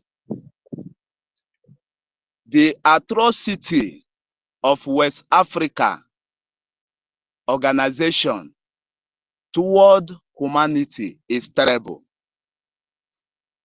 I used to tell Nigeria people, tell me one reason why Nigeria should be a country. Then I will tell you 100 reasons why Nigeria should be destroyed, because Nigeria is a hellfire. A hellfire, a country that have chased away all its citizens out to exile, now give an animal a first-class citizen. First-class citizen. Cow now own first-class citizen. But you know what pains me so much and baffles me? In a society where all these things happen, and you expected the people who supposed to rise up, all of them are busy watching BB Niger, watching football, watching comedy, using every opportunity as means of enriching themselves. But Biafrans, we must not give up, because had I not always come at last. But let them come and be telling us, had I know in Biafra land, when we have restored our land. Because restoring that land have already been signed in heaven. So we are now restoring it onto this earth, onto reality. And we are in good position now to do that durable, that marvelous thing that will make the world shake now, so that we will be free under this captivity. The atrocity of Nigeria and British toward Biafran people. We all know that we are being hated naturally. So if you like, you accept. If you like, you refuse. But as a Biafran, as Igbo people, you are being hated naturally. Those who claim that they are from Akwa side, that they are not Igbo. If you say the enemy know you very well, you look more Igbotic. Those people in Port Harcourt, in Cross River, they look more Igbotic than we, the main people of Igbo, because they all look fresh and they all look smooth. So, but in Igbo land, you see some who are hard, who, because of the hard labor that the Nigeria government have put onto Biafran people. So, the atrocity of Nigeria government and British, because this is the brain planner and the brain plotter. The British, they are the brain. Then the Fulani are the tools that they are using. So I must, anywhere that I'm condemning the atrocity of Nigeria and West Africa, I must put British as their brain so that people will understand that where the major problem coming is from British and European country. So, but because of the foolishness and stupidity of black people, they are allowed themselves to be used to kill their own brother. And you know, it is not only in Africa this thing happen. You go to America, the same thing happen. They use black against black. You go to Europe, they use black against black. And the same white people are the one engineering everything. But we, the Biafrans, we must put a difference onto Biafra, onto black race, and that is that transformation. The power of transformation is real, and that is what Biafran believe on it, on this our journey. So we must be strong and courageous, because when the journey get tough, the tough ones carry it along, because we want to see the end, and that end is victorious. Victory is assured. We are fighting for our rights. So because the atrocity is too much, we cannot bear it again. I used to have some Nigeria. Even the life that you people are living, is it no better that you go and fight and die for something, that living for nothing? So instead of a human being, that is why the white people reason more faster than black. If a black person see that the nature don't favor him, he will now go and join army. Let him, instead of dying for nothing, let him go and die for something. But the black people are always to die. You see Egypt too will be afraid to die. So the atrocity of Nigeria and Britain toward us have made us to decide, is Biafra or death?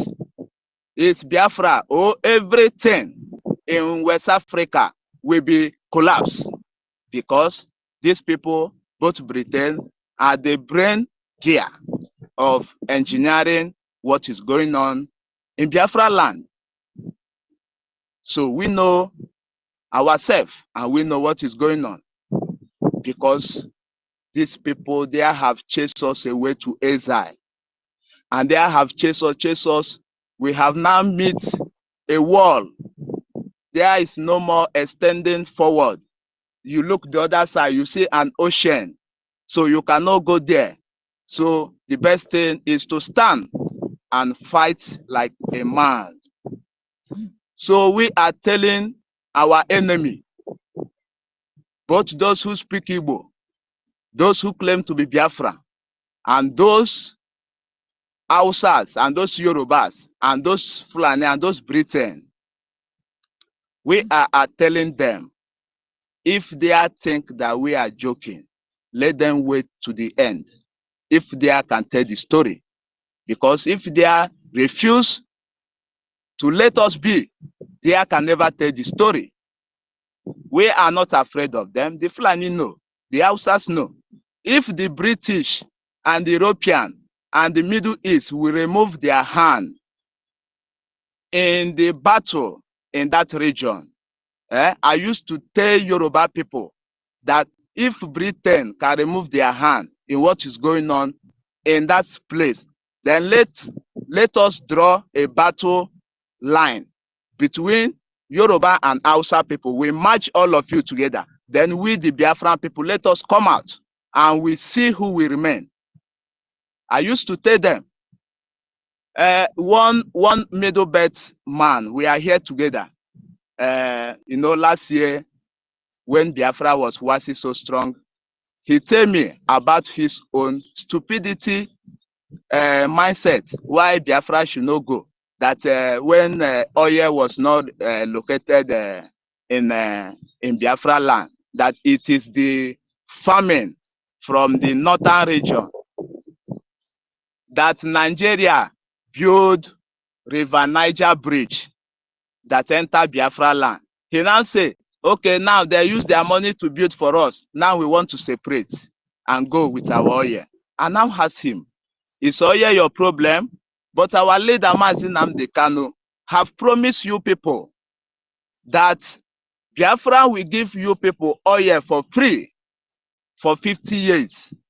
That we don't want, we are not asking for our freedom because of oil. We are not asking for our freedom because of any resources. We want to govern ourselves. We want to protect ourselves. That is all we are asking for. So, but all this offer was made to you people. You refuse. Now, the terrorist is taking your land. I said to him, I'm telling them, they know the fact. I said to him, your terrorist now is taking your land. But because of you people's stupidity, you people refuse to stand up. Stand up and carry arms and defend yourself because of all this idiocy. And now narrate to him that if you people like, you fight so that your land will not be taken. But if you people leave that your land to be taken, that we, the Biafran people, we are going to reinforce and fight back and fight back and fight back and chase away the terrorists. And those land all from Benue State, if Benue people refuse to protect their land, if Nasarawa people refuse to protect their land, if Kaduna people, if Jos people, because these people fight us at the war. So today, karma is happening to them. And because of their stupidity, they are still refuse to carry up arms, rather to be destroying with the Biafran people who are fighting for the humanity to exist in West Africa. So Biafrans, we must exist because the atrocity of Nigeria is too much. It is the atrocity of Nigeria that chased all of us to exile. And the people, we are in their land, they don't like us. They are haters. They are haters that if not because of the government of the land, they are ready to be eating our meat one after the other. So we have so many reasons. Are we planning to extend this I don't know what to call this kind of life we are living. I don't know what to qualify it. Are we planning to extend it to our generation? God forbid. We can never extend this kind of hardship, poverty, sorrow, killing, unstable life, unsteady life. We can never extend it to our generation. So we must fight for what we believe, that it will favor us and favor our generation, and die for something than folding our hand and die like a coward. Many have died like a coward. See them as they are died there in the middle beds. You see a grown-up man, a stupid, idiotic Fulani man, we cut off his throat. All those things is not play, Biafrans. So this is the reason we must protect ourselves. Now, in that region, they have banned that nobody should be posting whatever that is going on. Okay, that's middle belt. Is it that they don't have people in our blood who can be posting all those people, all those killings in their land? But that is the idiotic of black people. You know, black people love to enjoy life, love party, love building white man club. Love, building a white man that is making his money. Anytime Manchester, this one have match, you see them, they will go and be paying money to watch, subscribe. You understand? You are building a white man. They are using your money to fight war. They are using your money to fight you, to enslave you more and more. You understand? And this is these people, they are wolf. So Biafrans, we see there is many reasons we must. The atrocity is so much, too much that is unbearable. Okay, Biafran people are the only race in West Africa. You suffer, you make your money. When the person worth nothing, the government cannot remember him. But once the person worth 100 million, 200 million, the zoo government will froze your account and now ask you to come and explain how you get this your money. Where does that happen in the world? So, if you make your money, you are not safe. You are poor, you are not safe. But the advantage of being rich is that you can purchase AK-47 for yourself and protect yourself.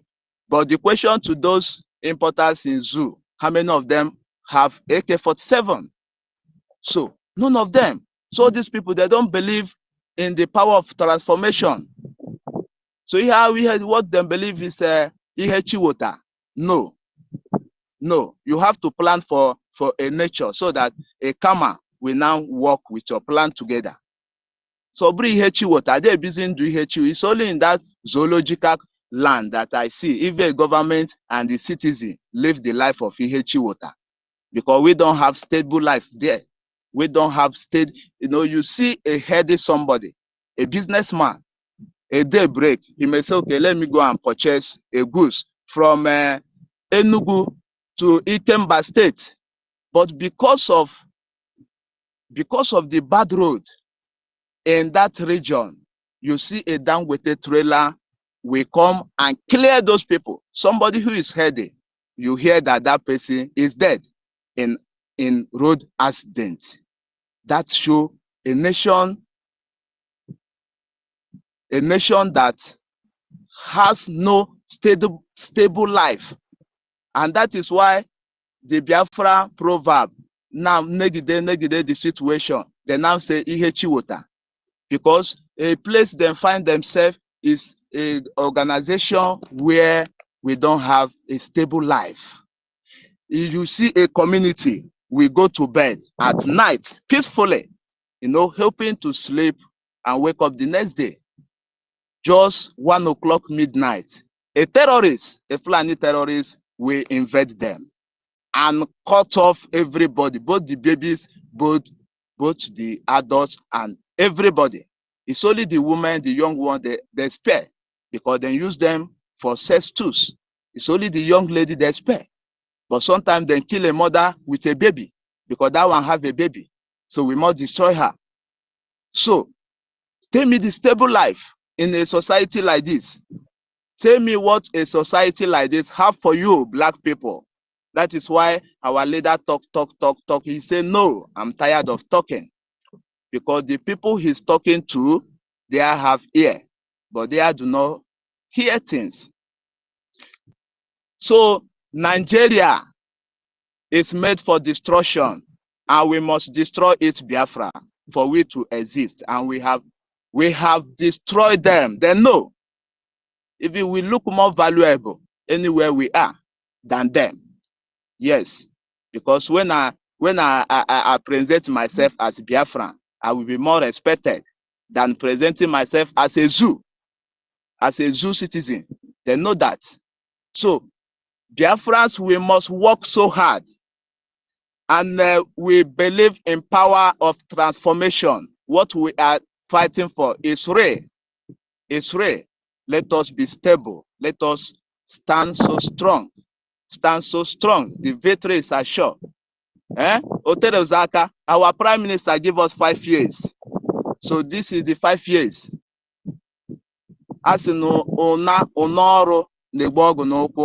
So the ending of a job used to be so difficult and so hard. But those who were able to stand so strong to make sure that they achieve that victory, we reap. So victory. That is why our leader Mazi Nnamdi Kanu said to Chukwuka Biama that Biafra will be your country. And that is what we all are ready for.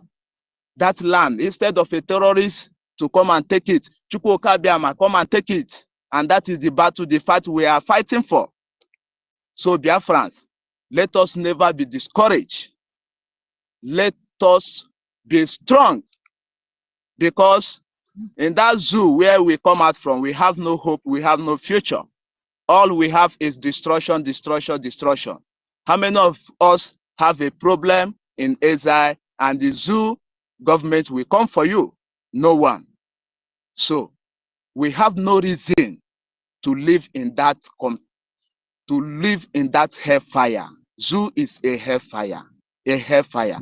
People, you all that you are in exile, all of you can testify. If you're a country that have no resources, they have steady light, they have good road, they have pipe borehole water. This is what government gives to citizens and still be making your money from citizens. Why can't these people, Nigeria zoo is made for destruction. We have no apology. And that is why any person that have sabotaged this, our journey, death is assured for them. Because once they are sabotaged, many have died. And those that have died, they are not important, they are there.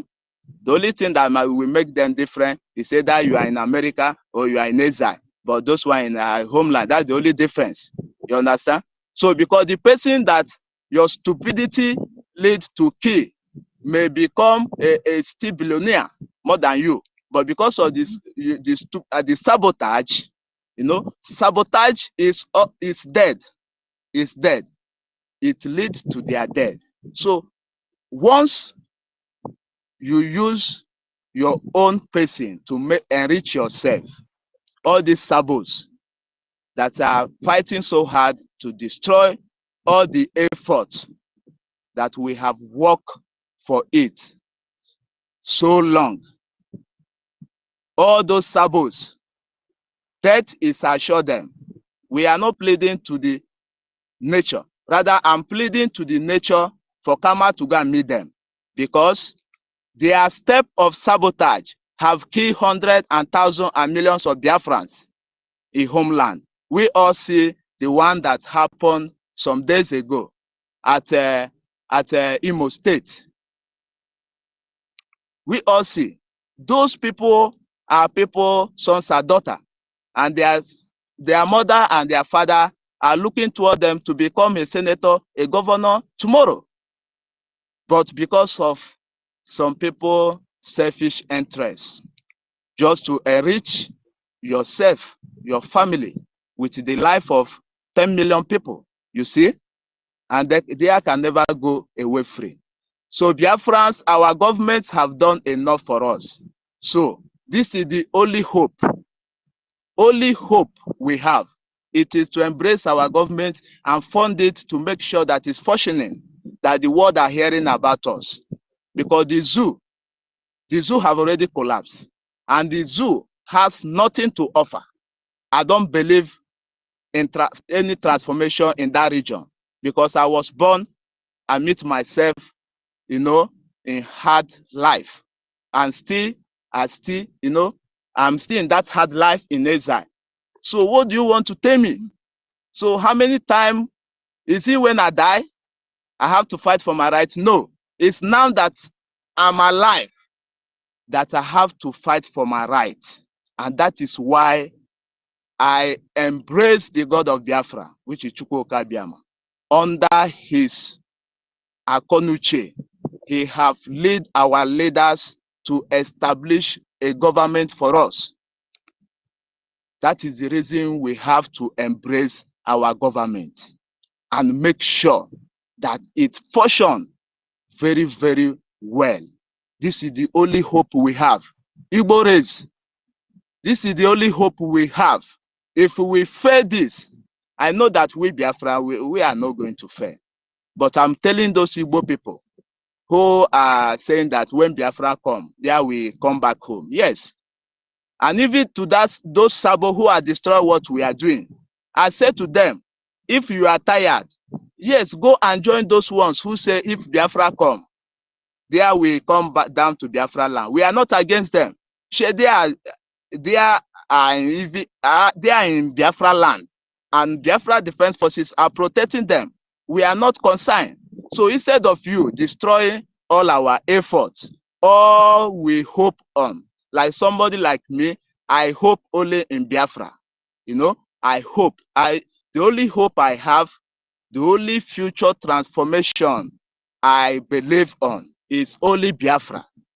So somebody like me that hope so much in Biafra, you will come and destroy the efforts that we have made. So the same Sabo, I used to say to them, if you are tired, instead of you destroy what we are doing, instead of you funding our opponent enemy, instead of you funding a Bubago, instead of you creating another security outfit in Biafra land to be destroying and to be terrorizing Biafra people, go and rest. When Biafra come, yes, come back home. We have no problem with that. You understand? But those who see all this atrocity going on into our life, the hardship that this evil government have put onto the citizens in that region, the debt that this evil government have committed, those that are seeing all this thing and keep quiet, and those that are seeing all this thing, instead of them to embrace the only government that is fighting to destroy that evil entity,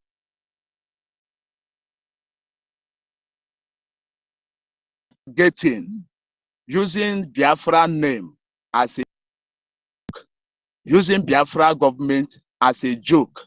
I used to tell them that Kama will strike them.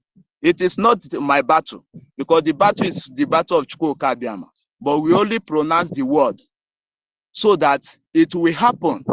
When Sabo have taken away so many life of innocent Biafran, those who believe in what we are fighting for. So, and their blood will not go away free. I used to summon those ones who have lost their life because of Biafran cause to go and destroy all those enemies. You are in our government. You are fall away, Sabo. The karma will meet them, and the karma that will strike them is the karma of any part of the world, because many have for the same cause, and many have spent a lot of money believing that this Biafra, we need to achieve it so that we all will return back home. Like, I'm even tired of exile because of the insults, because of the humiliation, because of the abuse word that you see a tout and a nonsense will be using abuse word just because you don't speak their language. Is this a nation we want to? Is this life? Is the type of life that we want to transform to our children, to innocent children, to come and start suffering? The answer is no. So we have thousands and million reasons why we want to build a nation of our own. And you that breathe and think that you will be somewhere hiding under media, under criminal profile, to be destroying what we are doing, using Biafra name as a joke. The God of Biafra and the God that I used to summon to them is the God of death. The God of death of Biafra. Biafra is not a joke. Biafra is a nation. So if what we are fighting is for equity and justice, equity and fairness, If you are not in the land of what we are fighting, remove yourself in mentioning. I used to tell them, don't mention the name Biafra. Once you are not funding Biafra, why are you calling Biafra name? You don't need to even call the name, because when you call the name, it's the spirit of death that you are summoning. So Biafrans, we must be so courageous. And as our enemies don't wish us life, we all must remember to wish them death, equal measure. Don't preach peace in a war, so that you will not be a place where you are preaching a peace. The enemy will use a knife and cut off their head, not our own head. They don't preach peace. They don't make peace in a war. What's a sabo is always a sabo. What's a sabo? You look for karma to destroy that person. And anywhere they are, they cannot escape the God of Biafra, which is the God of air, Ikuku. There's no place they are that they don't breathe. They think that they can joke with the name Biafra. So many of them, so many of us have confidence on that nation. So you cannot play with our nation and go away free. So let them leave us to govern ourselves. Let them leave us. If we are 1 million, yes, let them leave us. Instead of using their mouth, you don't fund us. Don't mention the name Biafra, because we believe in that nation that we are going to possess. We have already possessed there. It is that transformation that we are waiting to bring down home, to see our life transform and a better nation for our generation. For our generation, if a country like France, if a country like Germany, if a country like Sweden, all these European countries who don't have resources apart from Russia, all these countries who don't have a resources, if there we are developed at that rate, go to Brazil. Brazil have no resources. Then quote them in a third world country. Yes, but go and see how Brazil is developed. If a country who have no resources are developed to this extent, Biafrans, have you people imagined how Biafra will look like? Why is this idiotic sabos always destroy what we believe on? So we believe on Biafra. We don't need to let them to tamper with that name Biafra, because the spirit of death of Biafra will strike them anywhere they are. Then breathe death. And that is the spirit of Biafra. Ikuku, invisible God, but it is in everywhere, because we control the nature. We control the 4 market days. Eke, Ore, Afo, Nkwo, Ndibo, Biafra, we don't know who we are. Our leader tell us that we don't know who we are. We control the nature. If you are in the water with someone water, EKID, with someone, so we even use you to fight yourself. That is what the world, they know all this. They don't want us to fight them spiritually. But the sabos who speak our language, we will not look at you people, and you will come and be destroy our efforts. So many of you, we are using your money to build house, to buy property, to buy worldly things. But so many of us, here we are, funding our government, believing to build and to restore and to build a better nation for ourselves and our children. But you see them, whenever problem come out, those idiots, they will come out and be talking trash. Nya, nya, nya, nya, nya, nya, nya. So we must use that nature to fight them. If we don't fund, because it is easy for idiot to destroy what he does invest. And those idiots who also fund Biafra government, destroy what we are doing. It is for their interest. They have interest. So there is nothing nobody can tell us that we have no here. So you sabotaging us today, believing that in the future you will escape it. No escaping route. No escaping route. So thank you so much for giving me the mic. I greet you all. Thanks so much. I will be on the listening station. If I have anything to add up, I will come up. Thank you. Udewo, Udewo, Wachineke, Udewo, let me take it off from here. Thank you so much, my brother. Hold on. It's not like that. Hold Ah, on. No, we don't do like that today. Hold on, you wait for your turn. I you know they do beg. like that again. Okay. We know they do like that now. Somebody was here before you. Okay. Don't take it up like that. Hold on, Rich, you will talk, okay? Yeah. Yeah, your money. I did not know you can talk like this. So 1 hour. Complete yeah, 1 hour. complete 1 hour. But guess what? It was so educative and informative. In Wow. fact, you were just like so. My co-host, you saw it. Hmm. Ha, Sorry for I've taking so never much seen time. it. Oh. Sorry. No, no, No, no, no, no, in no, fact, you're supposed to be a host. no, no, Young no. You money. are supposed to be a host. You did Yes. amazingly well. This is what we Mhm. want. This is what we want.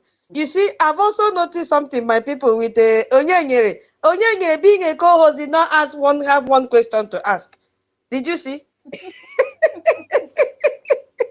I did not hear I have a question. Now he has to stay there and answer Biafran's question today. This is what we want. You know, nobody was born with experience. Nobody was born with experience. But if people don't pick up challenges, now I want Onyenyere to hold space. So because he has been here in the morning, it doesn't mean you should hold space for the whole day. When you are tired, give a sign. But let people come up. Your money, Sister Nkira, I've told you now, you're supposed to be a host. Yes, so me small time now, holiday will finish for me. I'll start work. I will not be opening so early like this. So what will happen? Are we still going to wait for Sister Nkiri after doing all the house calls? She will come out and be holding space. So we need people to come up because there should be no dull moments. The house should never be silent. We are so proud of you, young money. You did amazingly great, honestly. And Onyenyere, keep it up. 1 million, why are you laughing? Reg and Fury, chere. It's not your turn. I think you will not hear when we say it is turn by turn. The next person I suppose will be Ancestral. After Ancestral now, then Reg, you pick up the mic. Uh-huh. So don't take it up yet. Ancestral, you are welcome to the mic. Yeah, good day, everybody. Good afternoon, good evening, good morning, depending on our time zone. I greet us. I greet you. You have been our great. In short, your name resemble what you answer and what you give out. Now you are now another professor because the other time I've been hailing Enuho Biafra as how he give us history, all this thing, but no matter anything, I don't know whether it is out of ignorance or out of anything. He followed the other people, and he think that maybe God will not bless people again. There's something I continue to say. Anybody who is working with Biafran spirit will always possess that person. Immediately you fall back, Biafran spirit will leave you. Unlike Ife, that will use to I will attack the best journalist because if he will relate something that happened, he bring a event and it will work out. And when Ife fall out, go and watch Ife when he's speaking in that space. Ife will not make any reasonable points. So I greet everybody that is still standing fast on this our restoration. And God will most surely do it. Our work can never be in vain. So I thank everybody that is on the space. I cannot mention everybody's name. Okay, Madam Nki, Biafra Liaison, Stanley 1 million, Young Money, Reg and Fully. Hey, our great sister Eunice. I can see you. Good to see Eunice, top up for me now. Sir, they hear you.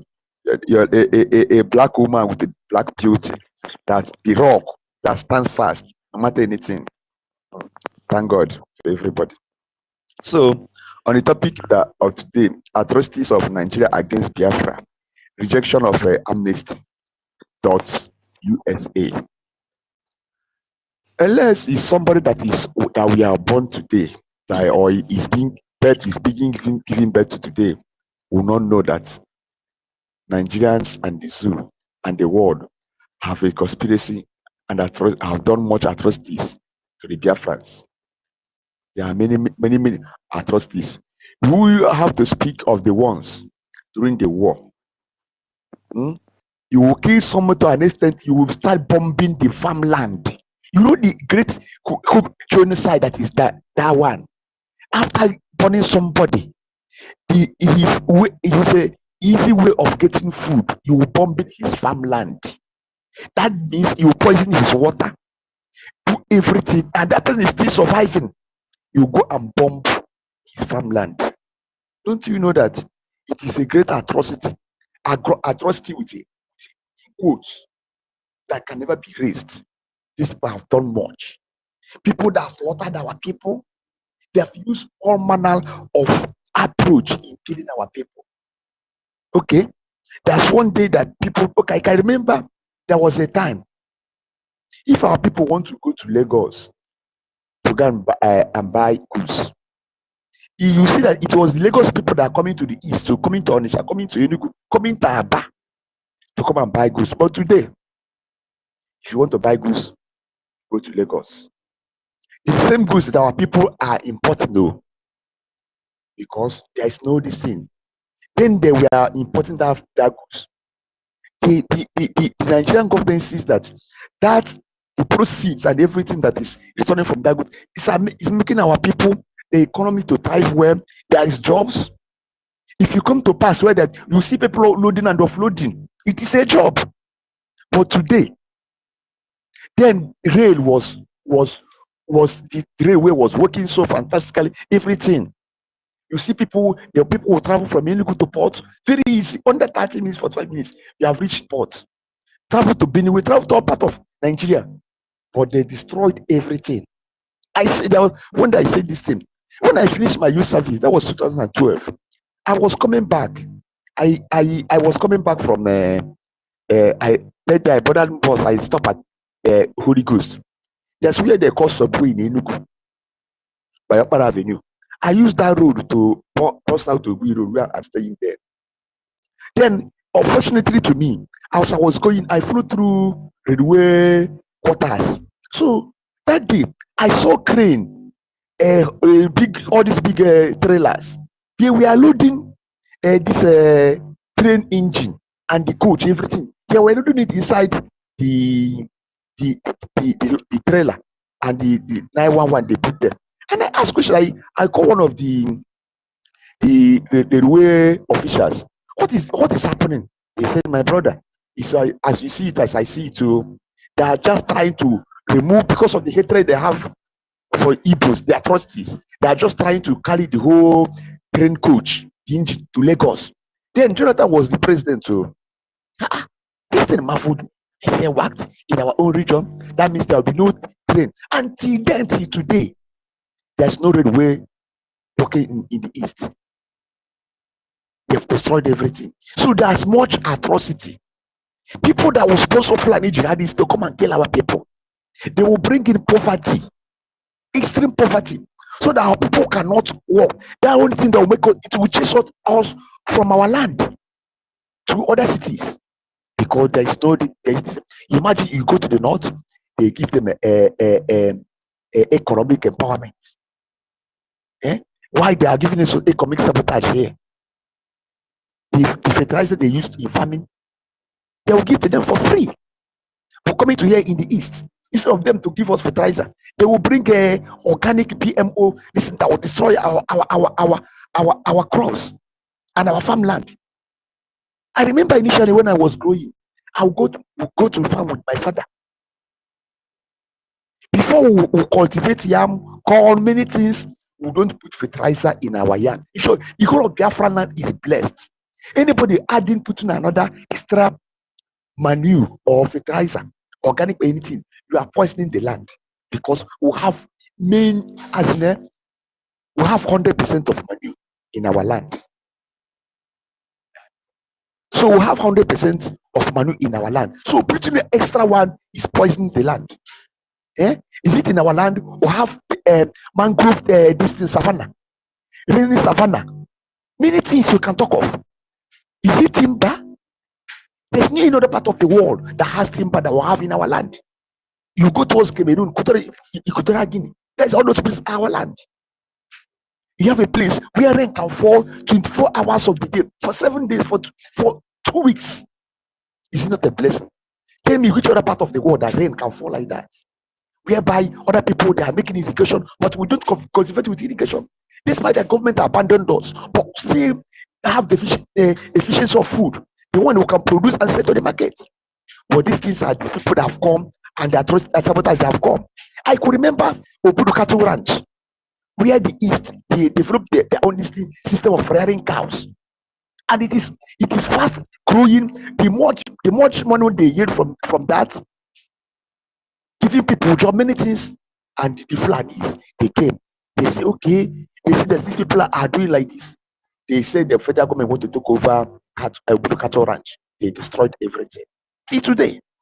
Now what they bring out to us now is individual business, cattle business, and they make us that we must give them ranching where they will stay. And you see this stupid man who made that statement the other day. Was it who put to them or Solo Okunoka that will give them ranches where they will, so that they will continue killing our people. It's not business. Federal government of Nigeria is pushing much money on that for us to give them ranching, give them ruga, so they will come and kill our people. You see them all over, destroying our farm produce. Okay, look at the Nketa in Enugu State, the so-called governor. People are being killed in Ihamufu. He's not trying to do anything to safeguard the life of people or giving. Okay, in those areas, look at what this man is doing. As I'm telling you now, Enugu State is the greatest place where you can bear hunger and every poverty is in now. This man have increased tax rate in Enugu that you cannot even see a house of 10,000 naira in Enugu now, despite every nook and cranny or every village. Before you can talk of house now, a 1 bedroom flat, 1 bedroom, only 1 single bedroom. You talk of 300,000 naira, 1 single bedroom. Do we get the money back? But because of the atrocity these people are committing in our land, using our politicians and everybody, there's no single industry. The one that I will use on our own self-effort to pop up, they will destroy it. They will use their government policies and destroy everything. What do we talk? If we can talk from A to Z, there are too much of atrocities destroying our people. You see a young man who after finishing university, no work, the highest employment they can get is either going to opening a car wash, or palo, or keke, or being a conductor, a professor for that matter, a doctorate degree holder, a bachelor's degree holder. That will make all of us, many of our people, they will run out of the land. People will go to Lagos, people will go to many countries, they will go to many states. And now, even there, the atrocities will continue, the conspiracy will continue against our people. They'll be killing our people. Okay, look at what is happening in Ghana. Because somebody said that he want to become a Igbo on his own, no, for secure Igbo people to recognize their people. Not that he want to be a Igbo, he want to friends the people of Ghana, and Ghana people pick offense. Start destroying the shops and everything. And if I begin to count all these things, I begin to say, does it mean that our people doesn't reason? Does it mean that our people doesn't count? That our great Igbo, our great Biafrans is about to be wiped out. The atrocity is too much. Our guests, the same thing. Or do we talk of our guests these days? Because we don't even have that moral standing again. You see, common because of the hardship that people are passing through. Our guests will just open their leg, just open for free. Just common yogurt. If you are new man, a ginger weight from the Futajelon Mountain, who sleep with our girl, in poisoning her with that devilish, their DNA, this thing. See, man, you see all their strategies in order to destroy our land, and our people are not seeing it. So there's numerous atrocities that are doing after sleep. Okay, what would I talk? Is it the church? Like the other guy that talked before. Yorubas, there are all these conspiracies. They don't even go to any church that the Igbo man opens. But they fool our church. Is the greatest industry any investment the Yoruba man can have now. And other Western, other outside people and flag. He opening church in Eastern region. And you see our people trooping in. Say, if when you pay tithe, God will, it's a lie. I've come to understand that before church came, don't our people survive? Don't God bless our people? Must we be only when we pay tithe before God will bless our people? Where there's no work, where there's no job, you pay your tithe, you see suffering, the poverty you are in, the killings. Instead of for people to reason and bring that money they used to pay tithe to buy sophisticated defense system to defend our people. You see people that have brought slavery to them. You see use that same tithe and go and develop their country. Develop USA, London, many countries. And when you tell our people, they will say, it is God. You can worship God in any way. Which kind of God? It's better I worship my own Chukwukika. God who created my people are not stupid. God who created the bodies are not stupid. God who created ANNANG people, IBIBIO, Isekri, Ikure people. God is not stupid. That created us and give us our own system, our own way of worship, our own spirituality. That God is not stupid. And our forefathers who worship that God, they have not died. It is our forefathers that see raining gave birth to us. Because they say, if you don't worship God, when you die, which can die? It's because our forefathers that are still living, they live through us. Had it been that they didn't worship through God, they could have perished, they could have not given birth to us. So there's much atrocity. I say there's a high-powered, digital high-powered conspiracy against the Biafrans. It is only the one that we will know, that we can talk of. The one we cannot even remember. There are so much great atrocities. So let me just defeat them and go to the amnesty, the situation of the amnesty that we are talking of. Now, what do we call again? I want to use this opportunity to tell Alino Nyama, or what he called himself, to desist from this evil that he's planning. The other day, or how many years ago, he came out posting when they were doing him interview, say he's the one that changed the narrative in Niger Delta. This is so that in Mbamili, in the coastal region of Biafran land, that he initiated the move, and those guys they came out this and that. Like our brother that they emanated here before, that amnesty they corrected, they were not fighting for their freedom. They were fighting for their resource control. Despite that, we are attaching something that people don't do. But their eyes have not opened there. Had it been that our leader, Nnamdi Kanu, have reigned there, they could have channeled their grievances to their total freedom, not like a resource control. And we're going to have to ask ourselves, after giving them that resource control, have Ogoni land been cleaned up? No. Have they brought justice to Okrina and they killed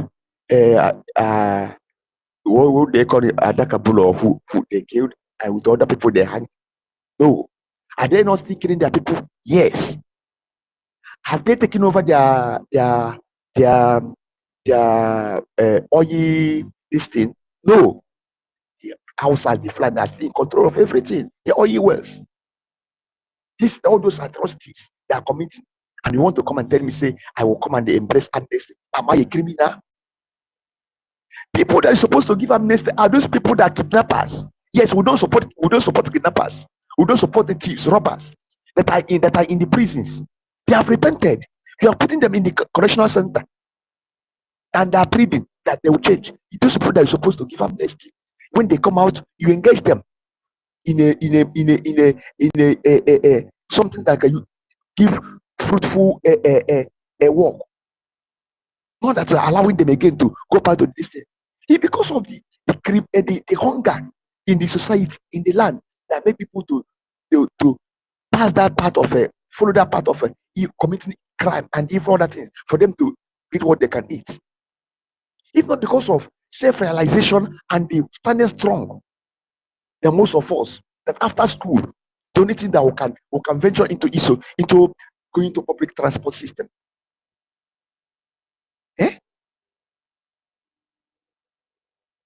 What do we talk about? So we are not criminals that ask of amnesty. People that are asking for amnesty, is the Fulanis they're supposed to give amnesty. Fulanis that are killing people without any reason, trying to grab people's land. Is them they're supposed to give amnesty. No people that are fighting for their freedom, for their state. And I begin to imagine. Look at our foolish leaders that call themselves politicians. Because I don't even call them our leaders. Because anybody that is going to Nigerian politics to be a councillor, a governor, a chairman is among that conspiracy. Because any election you win, before they will swear you, before you go into that, you must swear allegiance of not to betray Nigeria. You must take an oath, and all of them travel to Sokoto to swear allegiance. They go to Sokoto, to go to Katsina, to go and swear allegiance to a deity, to any deity. They are not going to betray. If I would tell you today, if you go, like, let's say these present governors, as a normal person, if you interview them, you know that their body, they want to protect the interests of their own people. But because they did not go there for their own, because they go there for them to enrich themselves, Fulani have overshadowed them. They've swear an oath to protect Fulani interests and give their own people. So, and if they don't do it, they will die. It's a very great shrine. It is somebody that was a Muslim that told me this thing.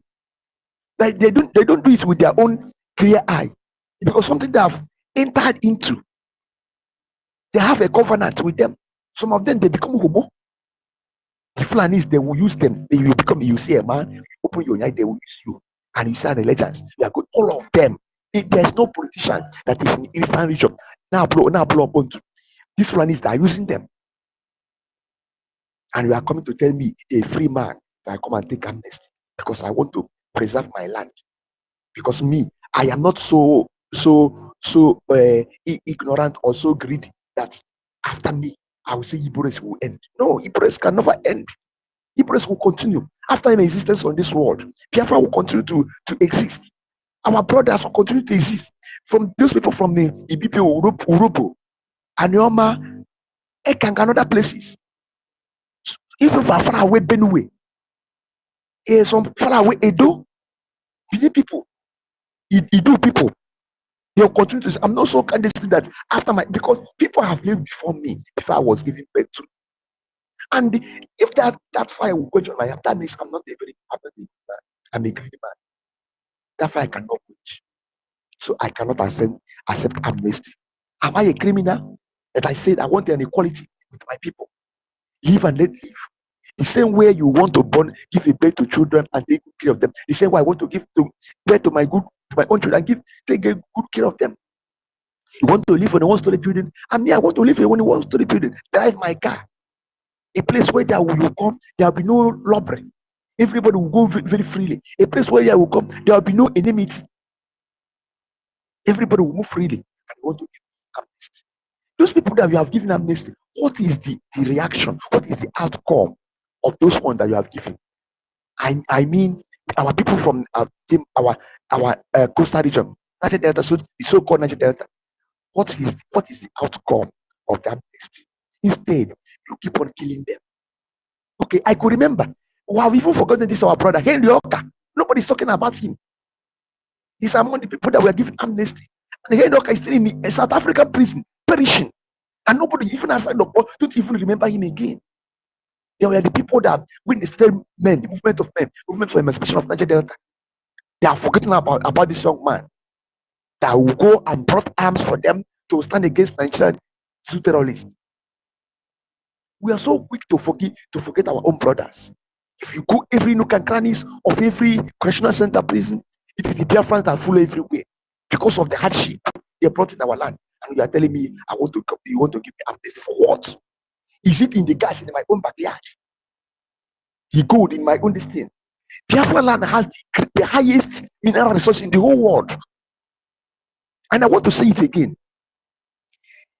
Oil was first discovered in Enugu before Bayelsa, before Olubiri Bayelsa. Oil was discovered around 19. I read that in a source newspaper around 1948. Before oil in Olubiri was discovered in 1954. before the Nigerian independence started to go another dimension. But all you was seeing, there's no land in Biafra land that there's no flow for oil. Even if in an upland, a place where there's no close to river, there's oil everywhere. There's natural gas everywhere. There's limestone everywhere. There's bitumen everywhere. There's aluminium everywhere. There's calcium carbide everywhere. If I begin to listen to all these things, you tell me you want to give me amnesty. Wow, I begin to wonder which kind of amnesty for me to come and become a slave forever. Yeah. So somebody who is a king, you want to me, and I have discovered that I'm a king. You want to come and come to the front from me to come and become a slave. It's not going to happen. I continue to say it.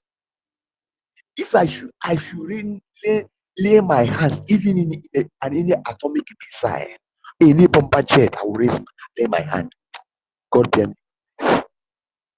Overnight, I will destroy everything concerning the zoo. They know it. They are killing our people.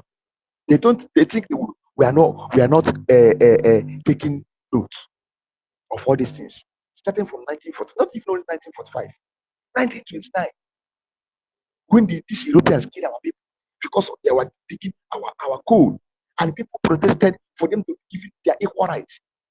To push them inside the coal mine, all of them perish and die their place. Before the women started, about women like what all that thing, started to protesting. I will don't forgive all those histories. I want to make it very clear and distinct. The Fulanis, in Yorubas, anybody Europeans that are listening, that have killed my people. Any day Biafra comes, I will avenge that day. Me personally, I will avenge it. Let them continue burning our houses. Let them continue killing our people. Say we think they will forget. It's not because of all these things they know that we are going to revenge. That is why they are fighting tooth and nail to know that they need to pacify us so that we can forgive. Are you forgiving us? People that have died. You said I will come and take amnesty. Like our leader I can't tell them before. If you want me to take amnesty and forget about Biafra, you come and build international airport in every state in Biafra land. Come and give us our seaports. Revive those that you have killed. Revive them back to life. But it's not possible. Anybody that I have there, you cannot revive him. And you kill them, taking their life shortly because they have potentials and things that they will use, contribute to make human race a habitable place to live. You cut their life short, you destroy them, and you are giving them amnesty. For what one? It's not possible. So, if anything they can know to wipe us, all of us away, before they know that amnesty can work. And the reason why they are coming to say amnesty, because we are holding them in Brokos. They were not able to defeat our PLA. They were not able to defeat our de facto homeland. They were not able to defeat our movement in the whole world, our recognition in the Western world. They were not able to defeat. That's why they are coming in a disguise. In a disguise, that's sabotage. They want to use sabotage. They don't want to come in a clear term. They want to use sabotage. Come and accept amnesty. For what one? Am I begging? Am I a criminal? Am I a terrorist? Am I a kidnapper? I want to give me amnesty. For what belongs to me? For that I want to preserve my generation. Okay, there's something I want to make of. I want to talk. There is this guy they called Mas Libya. He's currently in China. There's one program he hosted 2 days ago, yesterday and 2 days ago. He said immediately they are entering China, China still preserve their ancestral belief, their cultural norms and everything. No matter who you are, no matter the where you are going, that you must pay homage to their pantheon, their deities. They are giving them a knowledge about technology and everything. And our own. This have played a very great sabotage. They brought our own religion and brainwashed our people who started following their own religion and everything. And they're now coming again with an amnesty. For what? To do with what? You're killing me upon that. You are cheating me. You are killing me, producing God that you are used to kill me. At the same time, you want to come for me to come and surrender. The same card they are playing. When Buhari, the dead Buhari, was still in his first term, he said, every security apparatus, every a neighborhood watch or this thing, they should surrender their gun. That the Nigerian military government go to the nearest police station and surrender your gun. That military police could take your security. Immediately so few people that did their own bin way, they massacred them that night. They massacred that killed everybody. I see Fulani people taking all over the bush. They're telling me to come and do amnesty. Doing amnesty, that means you said I will come and hand over my gun, hand over my machete, hand over my walking stick. But you are funding the Fulanis, giving them AK-47, RPG, anti-missile rocket, this thing, and anti-aircraft rockets to going about our bushes, our rivers. They're killing our people so that I will let them my defense system. I will come and kill me, wipe me out. Short. I begin to say it. If these Fulanis and their co-agents, if they know the science our people know during the war, if any Fulani man can produce any atomic missile now, they can do. Our people will receive and they will do it. And they're telling me to come and collect amnesty. It is high time our people should stand up and wake up, because what we are doing is hitting them hard, very, very hard. This little Gemma we are contributing is hitting them very hard. We don't even know what this God is doing for us. This Chukwuka, the God of Biafra. Do you see? Okay, let me give you an example. If I go out for work some days, I will get like 2,000, 3,000 naira, 5,000. If I will keep this money in my locker, I will open it the next day. If I begin to count, I know that the effort I made in keeping this money, I will not be able. And if I open my locker, I will see like 50, 15, 20. I begin to imagine, how did this happen? Who multiplied all these things? And I know that God of Biafra is with us. You see this little money we are contributing, God is magnifying it in a way that we think we are using billions of dollars. Do you know the war we are fighting? Israel cannot even fight. America cannot even fight. Their body cannot even fight. But in this little ones who are contributing, God is magnifying it in a way that the world will think that we are very great. But it's just a little people out of maybe 0.2% of their friends that are contributing. We're not up to 0. Let me call it 0.0002%, because Biafrans will have population. If every Biafran population will come out, everybody can hardly will contribute one a Gemma, both home and abroad, everybody, both the young and old, one a Gemma for one day, we will pursue out these terrorists and their allies out of Biafran. But you imagine the little ones we are contributing, God is using it in a way that I begin to. This is showing me that this narrative, they said that Jesus Christ feed 5,000 with how many loaf of bread and the fish. It is not that I'm seeing it, because who contribute this little to Gemma, and what our military will use it and do. If you see the war, and you see how much arms is costing. One single bullet now, you know how much, and at a trickle of time, you see how many bullets is going out, even at the one trigger. And he said that this God is not with us. And I say, this God of Biafra is the greatest God that we have, the greatest God in the whole universe, the supreme God all over. He is more than God, more than any other God. Chukwu is the supreme God that other gods bow down to. Because I've come to know that Biafrans are the first race on this planet Earth. God, people that God created and say, hey, I was created man in my own image and likeness. We are gods and we don't know it. So fuck you up, you Nigerian gentlemen and Fulanis and everybody. You want to come and give me amnesty? Go to hell with your amnesty. This Biafra will come to fight and stay. If it means that I will die. And I got the quote of our comrade, Commander Holy Ghost. He said, we have died before. It is Biafra, either Biafra or Biafra. Before our leader Mazen and Nkanu said, if we don't give us Biafra, all of us will die. No, we are not going to die. Either Biafra or Biafra. It is my enemy that will die. Eh? Do you know how many people Biafran that have killed before? Do I talk of during the Masop era? Do I talk of during the BZM Zionist movement era? Benjamin Onwuka? Do I talk of during the Bilie era? All of us are aware that there was a time that Wadida was in Namkano was with the BA group. That was 2011 to 12. Before 2014, he opened IPOB because they betrayed him. You see, the Elders Council of Biafra, all these groups have married, come and go, and was still, you know, people that have killed and continue to be killed, and you say, want to give me amnesty? You can never finish us.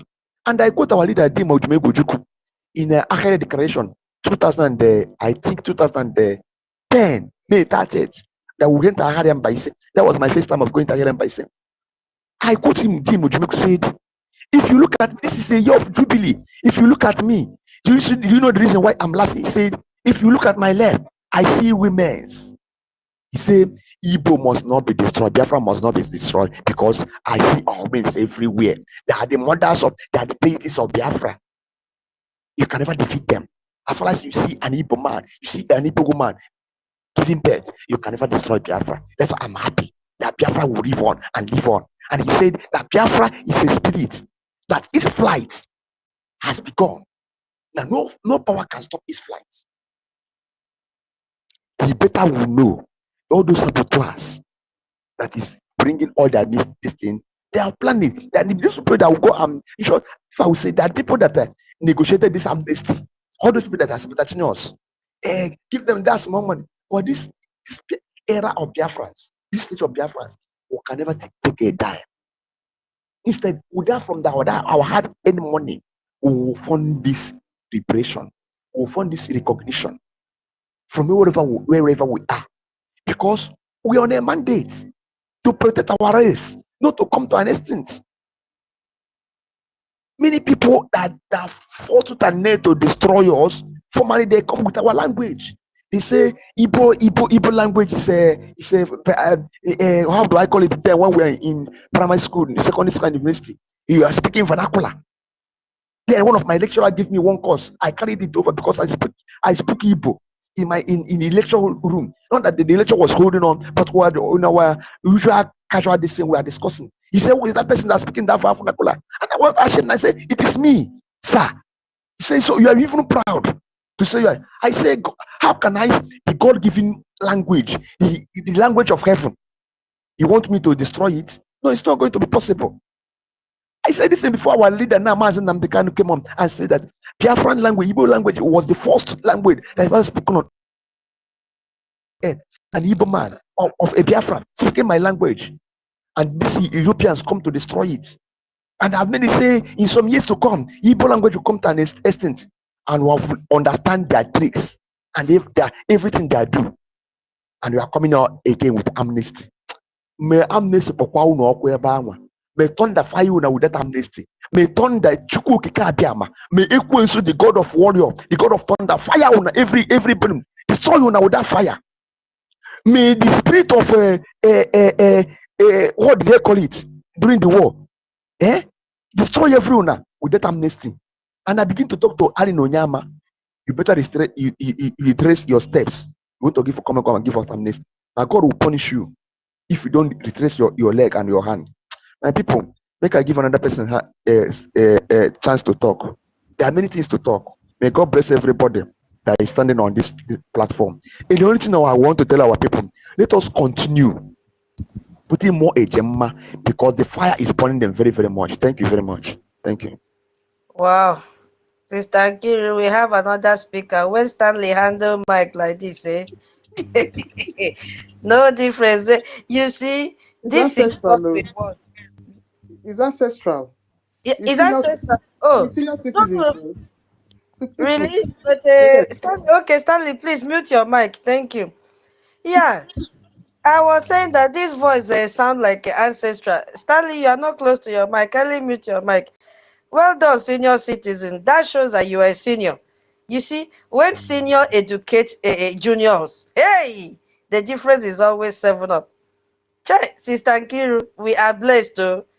The next one, Oh, Ancestral will be a host too. I'm seeing one of them. I'm picking them out one by one. Ancestral. Prepare to oh host the God. space. Okay, thank you so much, sir. We appreciate your teaching. Wow, that was lovely. Chai. Exactly. Hey, Hello. you stay Can you there, hear okay? me? So you don't sleep. Yeah, yeah, I can hear you. I want to chook maths more for the Oh topic. yeah. Oh yeah, choke before rate. Choke. Mm-hmm. Okay. You see, this topic is not just a topic we should discuss for one day, because you see these useless people that call themselves Southeast governor, all these illegitimate governors, these people are really taking us on a ride. Somebody like this useless man called Allen Onyema and his cohorts that are talking about amnesty. Those people you are calling for amnesty in the Biafra land, if you give them amnesty, what happens to our people who are dying in China? What happens to our people who are dying all over the world? Are you going to also give them amnesty? Or did you not know that it was Nigeria Nigeria was the reason why all of us are running away from our land? So it shall never be well with all of them. You see, all these people are really taking us on granted.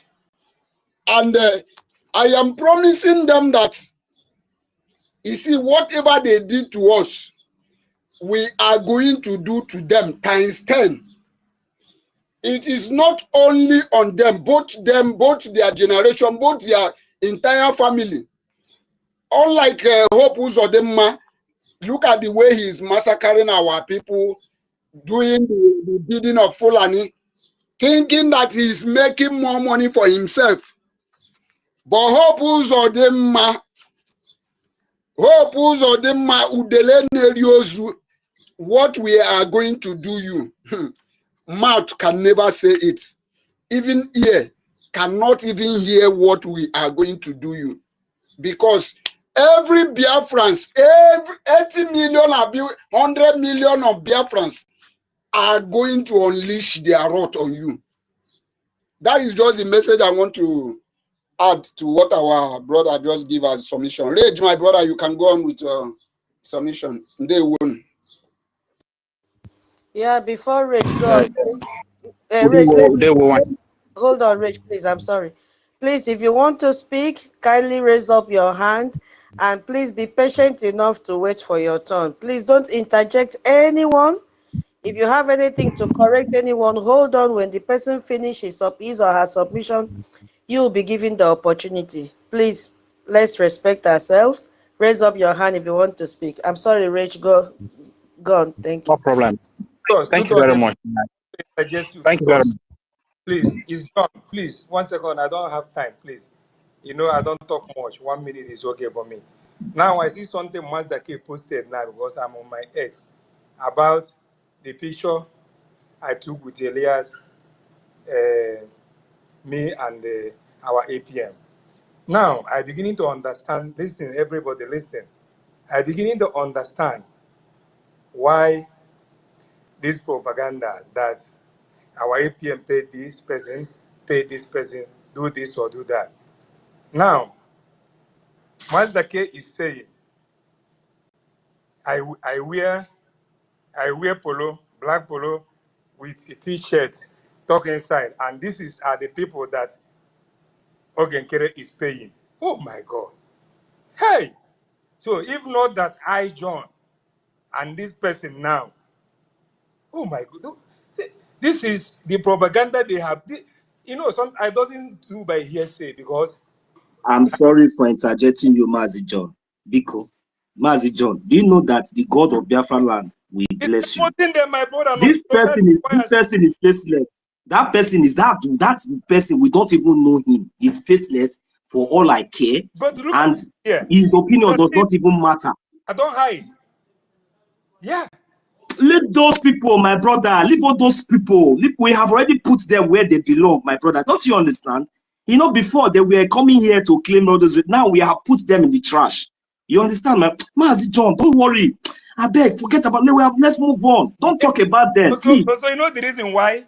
All these their lies, as we debunk them, we know we passed this stage, yes. But when I'm speaking, everybody is hearing me because as I'm speaking now, that is the reality.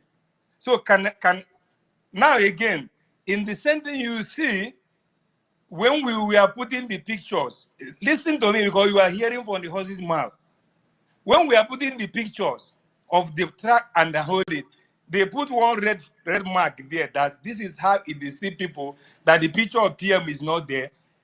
Even our APM is not yet there yet when we put in those, and because the pictures of our PM, the pictures of our Onyendu, you see, there are so many placards there. The one I was holding was me put the atrocities of what was happening in Biafra land, how they killing, the murder, how they raping, because it was tiny. Only Izu you can see. Then the other one is the picture of our leader Mazen Nandekanu. Then where they were putting the arrow in the center, because the board and carrying shows free our PM Mazi. So they were saying, where is the picture of our that is so getting that to fear for you people, to fear, because I'm the one who put everything, post everything, use it to be speaking. Even my voice there without microphone make so many of them to call to their attention because at the time my voice was blocked.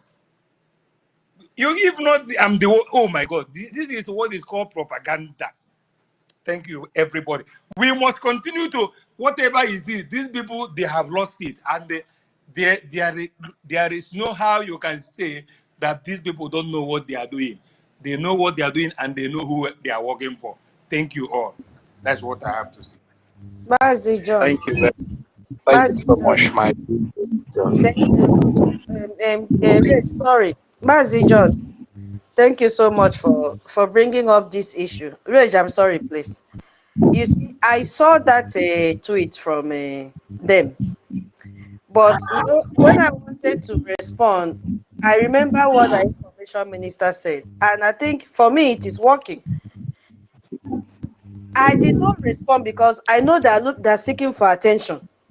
They're looking for people to engage with them. You understand? But it's good Yes. that you brought it up because you were there on ground. They're looking for people to engage with them. You will notice that for some time now, since we listened to the instruction from our information ministry, me as a person, I have peace because I don't respond again. There was a time that I'll respond and respond. They started insults. And these are the people that I used to say, if they give you water in a glass, you may not collect and drink because of how filthy and dirty they are. You understand? So, because Yes. we don't know them. If the same thing is applicable to those that come to the comment section in our space and start writing junks, immediately nobody respond to them, they disappear because they are looking for people to distract. But the good thing is that all Biafrans are here listening, so Yes. nobody even have time to go and look at what they are commenting.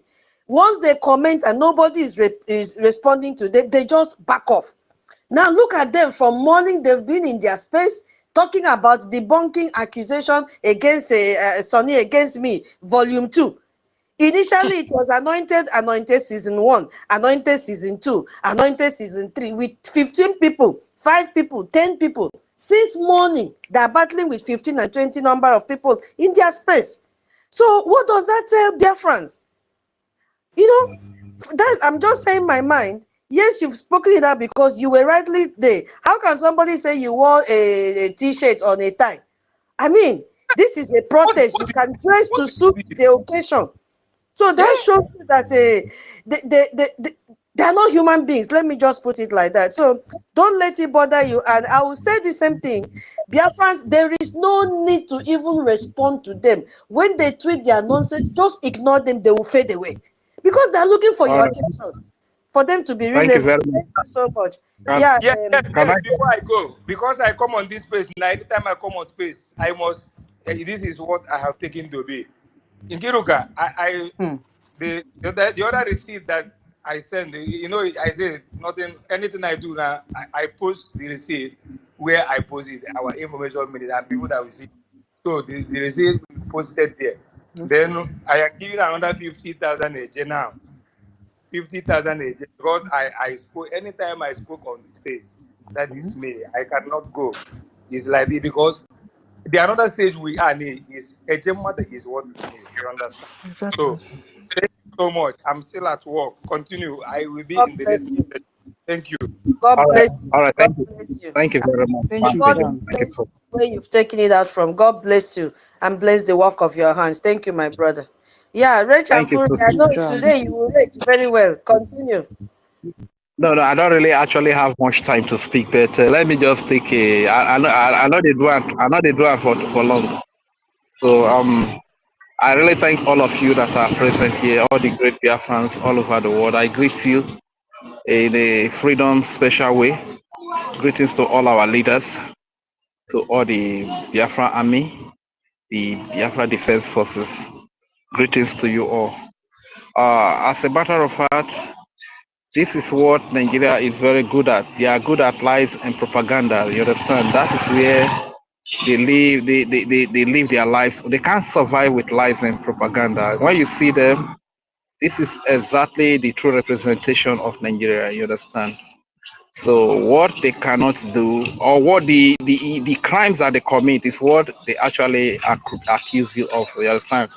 This fellow now that we don't even know his face forgets that this honorable comrade John can't even feed him and his family. He forgets that. You understand? This is a man that has been consistently contributing to this freedom from time immemorial. You understand? But it's quite unfortunate that these are the wolves that have been with us all this while, using Takia for us to think that they are one of us. And but we just thank God for such a time as this. As a matter of fact, I want to say a very big thank you to you, the host tutors. You are wonderful, my dear auntie, Madam Ukiruka. I greet you. Biafra Liazom, I greet you. Stanley, I cite you. 1 million, Afam, Ancestra, Mazi John, Auntie Eunice, our father Ben Uwabo, and every other great comrade that are here present. You are so many, I won't be able to mention your name, but you must know that I love you so much and I greet all of you. And as a matter of fact, talking about amnesty is quite unfortunate. It seems like Alan Onyema want to open another airline, because I know that the airpiece that he has today is as a result of the amnesty that he was involved in with the Niger Delta militant, which has really brought our region, which is the Niger Delta area of Biafra, to a total ruin and destruction, abject poverty, subjugation, and then all manner of degrading treatment that we pass through in that region today. So I strongly believe, because whenever he's involved in this amnesty, he is the beneficiary, is the one that is benefiting. You can see today in our region there is no food, no road, no nothing. So when you give the amnesty, to people, what about our brothers and sisters that are traveling through the desert to Libya, that are passing through the Red Sea to Europe? Are you going to give the amnesty as well?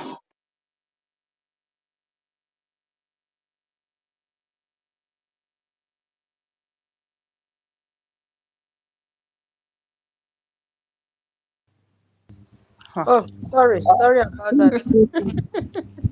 Sorry, Stanley, please mute your mic. Thank you. Sorry, Rach. Sorry. Okay. Okay, no Sorry. problem. So, My mic is muted actually.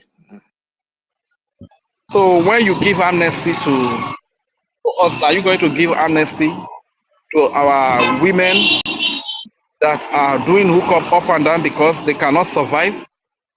Our little girls that have to sleep with old politicians because their parents cannot cater for them, cannot take care of them? Are you going to give amnesty to such people? Honestly speaking, these people are just a bunch of jokes. But all the same, where we forge ahead and let everybody be conscious, because these people, this is another trick. They are the terrorists that are coming to terrorize, kill our babies, children, women, burn our market, our residential homes. They are the ones. So what is really playing out now is that This is a fight between two people, and they can see that the Biafra Defense Forces are dealing with them, are having the upper hand, are reducing their terrorists in uniform and in rag. For the fact that they don't have more men to fight again, what do? They come up with this trick of amnesty because they know that few of our people, they love money so much, so as to lure them over there. So they use few of our people that will fall into this trap to join them to come and begin to kill our people. You understand? And we are also proposing an amnesty to all their terrorists, both in uniform and in rag. We are proposing an amnesty to them. They should drop their guns. They should stop killing our innocent babies and women, innocent children, innocent old fathers and mothers and civilians. They should stop killing them. That is the amnesty we are proposing to them. They should drop their guns. Come to the round table. Let's discuss a way how to partition, how to live separately, be on your own. We are proposing that amnesty to Nigeria. You understand? So that everybody can be on their own peacefully, so that the fighting will end. That is the amnesty we are also proposing to them. So as a matter of fact, these people are just a bunch of jokes, you understand? So the truth is we must be resilient. Let's keep doing what we are doing. Let us be focused. And once again, I really want to say very big thank you to as many that donated during that fundraising yesterday. Our God has not forsaken us. God is always with us, you understand? And He's still doing mighty things. The love of Jesus reigned supreme during the BRGIA fundraising yesterday. I was amazed and kind of short of words. You know, sometimes you will laugh, sometimes tears will come from your eyes. And you know, when I found out yesterday that when I was sick and I was not present, my big auntie, Auntie Kiruka, was even making donation for me on my behalf. That was so touching, man. That was so touching. Thank you very much. Thank you so much, man. Thank you so much. My big auntie, thank you so much. As a matter of fact, the Honorable Minister of Information said something yesterday that a farewell fundraising will be organized for the traitors who have fallen out. The truth is that even though they betrayed, the truth is that their activities also helped us and got us to where we are today. The likes of my beloved sister Eno Biafra, her teaching even made us understand how interconnected those things that really brought us together. You understand? So before she fell out, so this fundraising to say farewell to them is a very welcome development, and please let it come up as quick as possible so that we can say farewell to the saboteurs in a way of fundraising. And that aside, you can see that Nigeria is a terrorist country, and most of the so-called security they parade in the name of police, Ibubagu, Dogachi, all these are thugs, all these are cultists, all these are terrorists, you understand, that they pick and they use to terrorize innocent civilians. Take for instance, kudos to, by the way, Biafra Watchman TV. Thank you so much. Look at the video that he shared of a personnel of the so-called Soludo Security Udogachi, a personnel, one of their personnel that has taken a lot of drugs, and he fell inside gutter and he was rescued. These are the caliber of people that you see in the military. Most of them, you check their record is full of crimes, repented bandit, thugs, drug dealers, or probably Boko Haram terrorists, ISWAP. These are the kind of people you see in the police, military, and here and there. And these people, after they have taken their drugs, do involve themselves in all manner of things, they don't even have respect for human life. They go about killing innocent babies, children, and women, innocent civilians. You understand? So when you talk of terrorism, Nigeria is the real example, typical example of what terrorism is all about. But all the same, we are grateful to God that now the eyes of Biafrans have opened and we are marching forward. Thank you very much for the opportunity to speak. My name is Raja Fury and I yield the mic here. Yeah, Rach, my dear brother, thank you so much. Exactly. Yeah, you don't know how much we appreciate and appreciate you. Exactly. Yeah, we didn't just Let me not just let's sometimes some words are left unspoken. Yeah. Thank you so much. All right. Where is Afam? Yeah, I didn't comment on John's own. Yeah. John, my dear brother. Exactly. So the fallout people they're just embittered.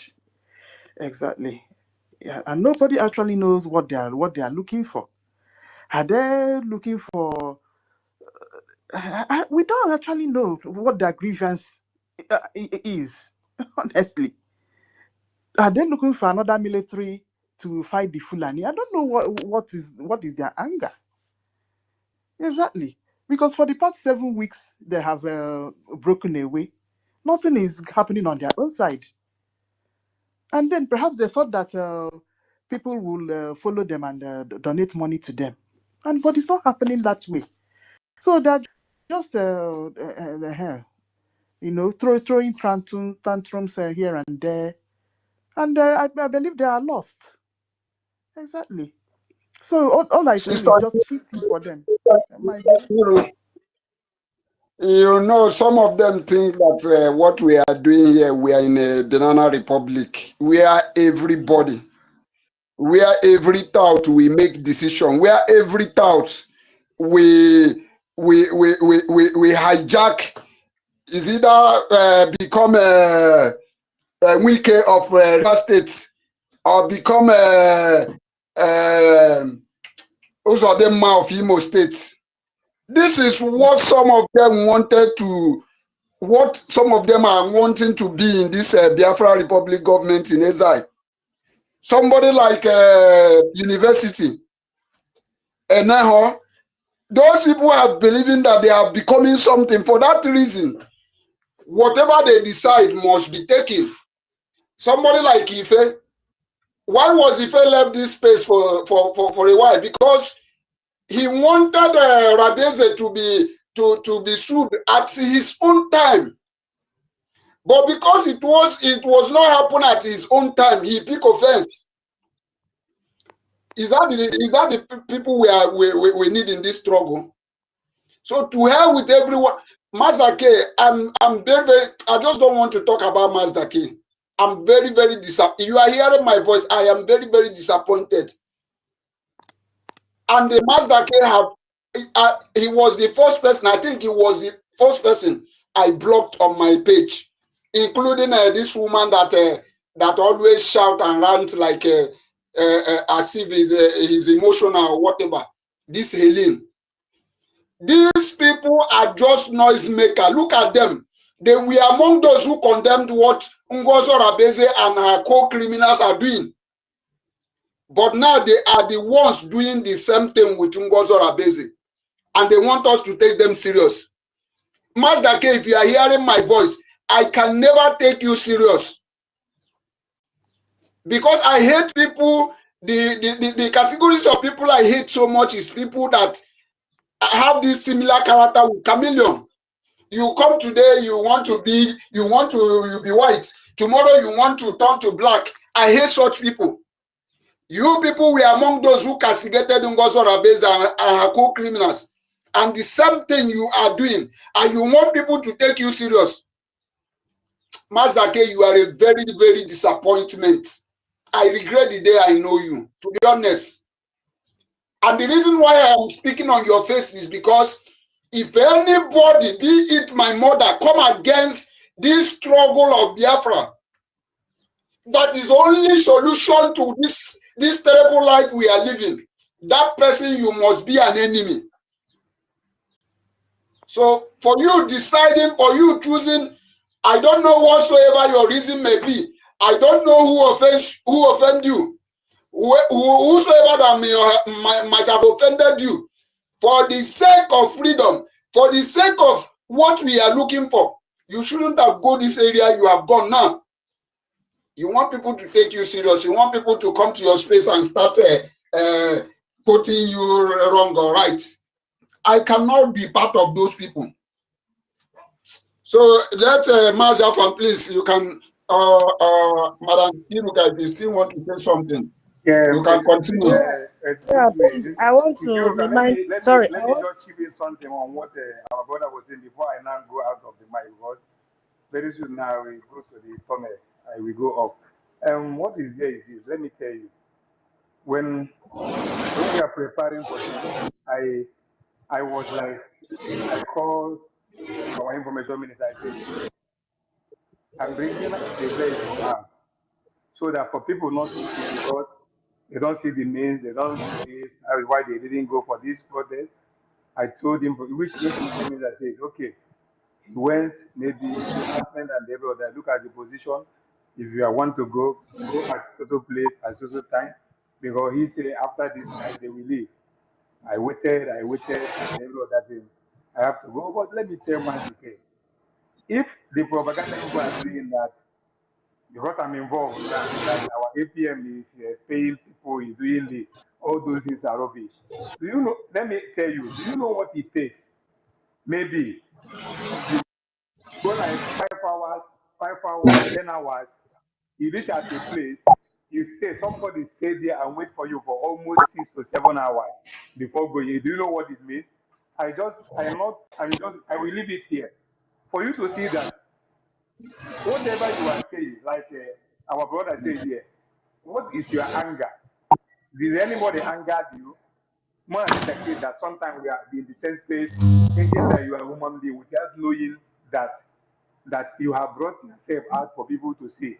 Look at, you leave what is supposed to be what you say, and you are saying something that is not relevant. You have to take the message written on that cloth you are seeing, which is about what you are fighting for. And now you are talking it about what are we after? But this one is the last card and last check up for you people, because he who has fallen can never stand up again, because you are falling in evil. If you fall in good, maybe we might manage, but because there is evil there, and that is why you fail. They will, they will, they will step on you, and as they are stepping on you, because people are many, you cannot even stand up again until you die that place where they are stepping upon you. Thank you so much. My sister Kiruka, continue what you are doing, because more strength and more grit you are able. Thank you so much. No, so 1 million, after more. I don't talk much. My own is 1 minute, 2 minutes, I go off. I don't stay long. So thank you so much, everybody. We are here, and you people are gonna watch and see what will happen. Okay, thank you so much. John, I thank God that you are the person involved, John. Actually, because if not, he would have they would have I wanted to hear John. your voice. I'm always forgetting. Stanley, all your And tweets, I'm seeing it. All it, your tweet is like a bomb, and you are doing what you're supposed to do. And hearing your voice now is so many things when this and that, but we are, look at me and you, we are still here. We are yes, the right sir. side. Yes, sir. More grace to you, my brother. Yeah? Thank you More very grace to much, you. John. Thank you very Yes. much. I was Thank happy. you. I was happy. I was just happy when you spoke, and I'm so happy because you are the person involved in that. You understand? Because not there. Yes. Master camera no again. Omaro. Omaro. So he didn't know it's Omaro. you. So he started using Omaro. that person he started using the person Yes. for propaganda. Nana But he didn't know it's you. Fuwa. You know, so how can APM pay you a protest that you came willingly to do? He didn't know it's you. He didn't know it's John. You know, he's been hearing John's voice. So he saw that person there. So he wanted to use that person to do the propaganda, unknowing to him that Yes. it is John. Yes. You see how God does his thing. So, but God just like can our stand sister up said, in daylight. I know he's listening, he's hearing. Yes. No matter what, you have failed woefully. Yes. woefully, You want to woefully. use me to do propaganda. Yes, now.